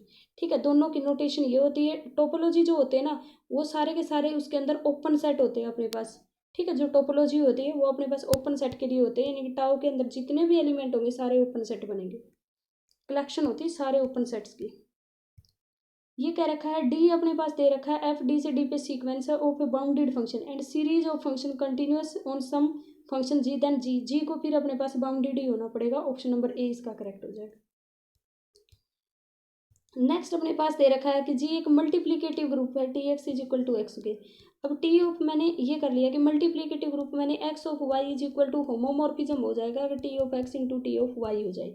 तो T of X into Y तो अपने पास क्या होगा, टी ऑफ एक्स इंटू में वाई, तो ये अपने पास होगा एक्स वाई का स्क्वायर, इसको लिख सकते हैं हम X square into Y square. ये क्या होगा, टी ऑफ एक्स, ये टी ऑफ वाई, तो ये होमोमॉर्फिज्म तो पक्का होगी। आइसोमॉर्फिज्म के लिए 1-1 देखना पड़ेगा। T of X is equal to T of Y है, तो इसका मतलब X square is equal to Y square. इससे हम ये नहीं कह सकते ना X is equal to Y होगा, X is equal to minus Y भी तो आ सकता है। तो 1-1 नहीं है, 1-1 नहीं है तो आइसोमॉर्फिज्म कभी नहीं होगी, ऑटोमॉर्फिज्म नहीं होगी। ऑप्शन नंबर क्या होगा अपने पास, डी होगा। ठीक है, नेक्स्ट अपने पास क्वेश्चन नंबर 14, ये कह रखा है कि एफ ऑफ एक्स, ये दे रखा है कि जो एफ ऑफ एक्स है वो अपने पास 1/q टाइप का है इफ एक्स अगर रैशनल नंबर है, तो मतलब p/q टाइप का है तो।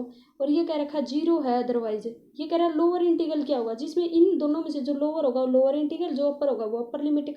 तो ऑप्शन नंबर अपने पास क्या रहेगा, 0, ऑप्शन सी अपने पास करेक्ट रहेगा। ये कह रखा है topological space is dash if every point x of x has neighbourhood of base consisting of compact neighbourhood. भाई ये डेफिनेशन होती है लोकली कम्पैक्ट की, एज इट इज डेफिनेशन लिख रखी है और यहाँ लिखा होता है लोकली कम्पैक्ट कि एक टोपोलॉजिकल स्पेस को हम लोकली कम्पैक्ट कहेंगे अगर every point X belongs to X has neighbourhood base consisting of compact neighbourhood. तो ऑप्शन नंबर बी इसका क्या होगा, करेक्ट होगा। अब डेफिनेशन में चेंज कौन कर सकता है, an automorphism is defined is, automorphism जो होती है बस फर्क ये होता है वो होती तो आइसोमॉर्फिज्म ही है, लेकिन वो सेम ग्रुप से सेम ग्रुप पे होती, क्या होती है, आइसोमॉर्फिज्म होती है, 1-1 होती है, ऑन 2 होती है। ऑप्शन नंबर ए अपने पास क्या होगा, करेक्ट होगा। नेक्स्ट अपने पास दे रखा है द यूजुअल टोपोलॉजी स्पेस है, यूजुअल टोपोलॉजिकल स्पेस के ऊपर मीट्रिक स्पेस क्या होता है, बस स्टैंडर्ड होते हैं, मैंने डिस्क्रीट बताया हुआ है, यूजुअल 2 ही बता रखे हैं, तो ये तो याद होने चाहिए। तो ऑप्शन नंबर बी इसका क्या होगा, करेक्ट होगा। नेक्स्ट अपने पास इसको क्या बोलते हैं, set of all continuous function बोलते हैं। Set of all continuous function bounded होते हैं इस इंटरवल पे। Set of all continuous function A to B is a subset of real valued dash function. कैसे होते हैं ये देखो, इसके ऊपर क्या होंगे, बाउंडेड होंगे। तो ऑप्शन नंबर अपने पास सी इसका क्या हो जाएगा, करेक्ट हो जाएगा।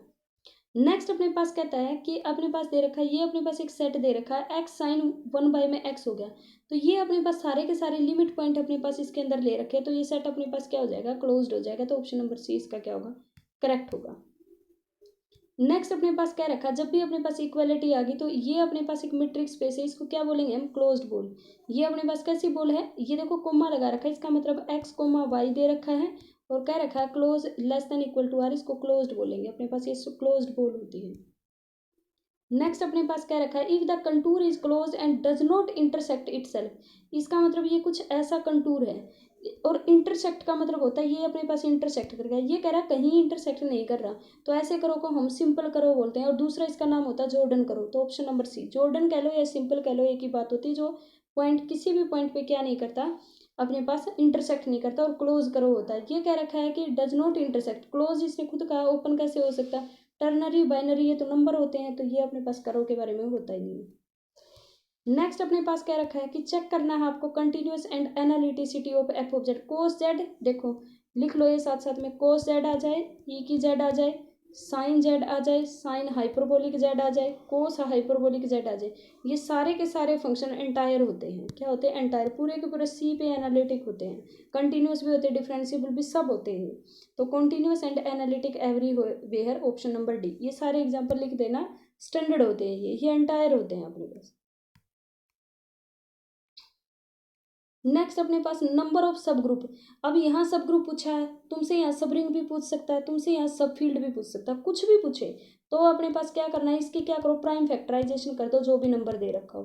तो ये हो गया 5 की पावर 2, 2 की पावर अपने पास 1, जो भी प्राइम की पावर, अब ये कितने भी प्राइम हो सकते, इनके जो भी पावर है उसमें एक ऐड कर दो, 2 + 1 मल्टीप्लाई, ये 1 है तो 1 + 1, इनकी मल्टीप्लाई कर दो, 3 × 2 तो 6 अपने पास सब ग्रुप होंगे, 6 सब रिंग होगी और 6 ही सब फील्ड होंगी इसके अंदर। तो ऑप्शन नंबर ए इसका करेक्ट होगा, चाहे कुछ भी पूछ ले, ये तो सब ग्रुप पूछा हुआ। नेक्स्ट अपने पास क्या रखा है कि इसका इंटीग्रेशन a to b निकालना। अब ये तुम्हें पता है ये एनालिटिक फंक्शन होता है, तो डायरेक्ट फंडामेंटल थ्योरम लग जाएगी कि डायरेक्ट इंटीग्रेशन कर दो इसका। तो क्या होगा, z² में 2 हो जाएगा a से b, तो क्या होगा 1/2 b² - a², option number A correct होगा। नेक्स्ट ये क्या रखा है, एक सेट दे रखा है जो बाइनरी ऑपरेशन पर सेटिस्फाई कर रहा है, क्लोजर प्रॉपर्टी और एसोसिएटिव प्रॉपर्टी। जो क्लोजर और एसोसिएटिव को सेटिस्फाई करता है उसको सेमी ग्रुप कहते हैं। क्लोजर, एसोसिएटिव और अगर आइडेंटिटी को भी सेटिस्फाई कर जाएगा तो उसको मोनोइड बोलते हैं। सिर्फ क्लोजर प्रॉपर्टी को सेटिस्फाई करेगा तो उसको क्वासियोइड बोलते हैं। ठीक है भाई। और अगर अपने पास क्लोजर, एसोसिएटिव, आइडेंटिटी और इनवर्स भी एग्जिस्ट कर जाए तो ग्रुप बोलेंगे। देखो सबसे छोटा होता है क्वासॉइड, फिर सेमी ग्रुप होता है, फिर मोनोइड होता है, फिर ग्रुप होता है। नेक्स्ट अपने पास कहता है विच थ्योरम स्टेट्स दैट, ये ना कॉम्प्लेक्स का है भाई, if an entire function is bounded for all value of Z then it is constant. अगर कोई फंक्शन एंटायर है, कोई एंटायर और प्लस बाउंडेड है तो ये कहता है कॉन्स्टेंट होगा, ये कहती है लिवोली थ्योरम, ऑप्शन नंबर बी। अब थ्योरम की स्टेटमेंट तुम्हें पता ही चल रहा होगा, कितनी सारी स्टेटमेंट आई हुई है बस सिर्फ।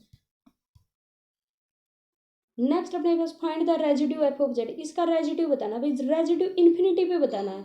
देखो इसका रेजिड्यू होगा 1, लेकिन इन्फिनिटी पे जब भी रेजिड्यू निकालना हो तो उसकी सिंगुलरिटी पे रेजिड्यू निकाल के और नेगेटिव कर दो। लेकिन यहाँ पे रेजिड्यू पोल सिंगुलरिटी दे रहा होगा तो रेजिड्यू यही 1/z का कोफिशिएंट होता है पोल सिंगुलरिटी, वो 1 है। तो यहाँ पे इन्फिनिटी पे पूछा हुआ है तो -1 हो जाएगा, ऑप्शन नंबर बी इसका करेक्ट हो जाएगा। ये कहता है एफ ऑफ जेड अगर अपने पास सिंगल वैल्यूड एनालिटिक फंक्शन दे रखा है, इन्हें simple connected domain D A to B दे रखा है, तो ए टू अपने पास B F of Z is over the limit this is equal to में क्या होगा, अपने पास ऑप्शन नहीं दे रखे हैं इसके, वो यहाँ से स्किप हो गया है। तो अपने पास क्या करना है, डायरेक्ट इसका इंटीग्रेशन कर देना। जैसे z² दे रखा था ना, अभी z दे रखा था z तो मैंने क्या किया था, z² अपने पास कर दिया था 1/2 b² - a², जो भी एफ ऑफ जेड दे रखा डायरेक्ट इंटीग्रेशन करके लिमिट पुट करनी है बस। नेक्स्ट अपने पास क्या रखा कि एफ ऑफ जेड ये दे रखा और एनालिटिक है, तो ये कहता है करो u इज इक्वल टू में भी अपने पास कांस्टेंट है और v इज इक्वल टू में भी अगर कांस्टेंट है, तो जो भी इनसे करो बनेगा वो आपस में क्या होगा, ऑर्थोगोनल होगा। तो ऑप्शन नंबर बी इसका करेक्ट होगा।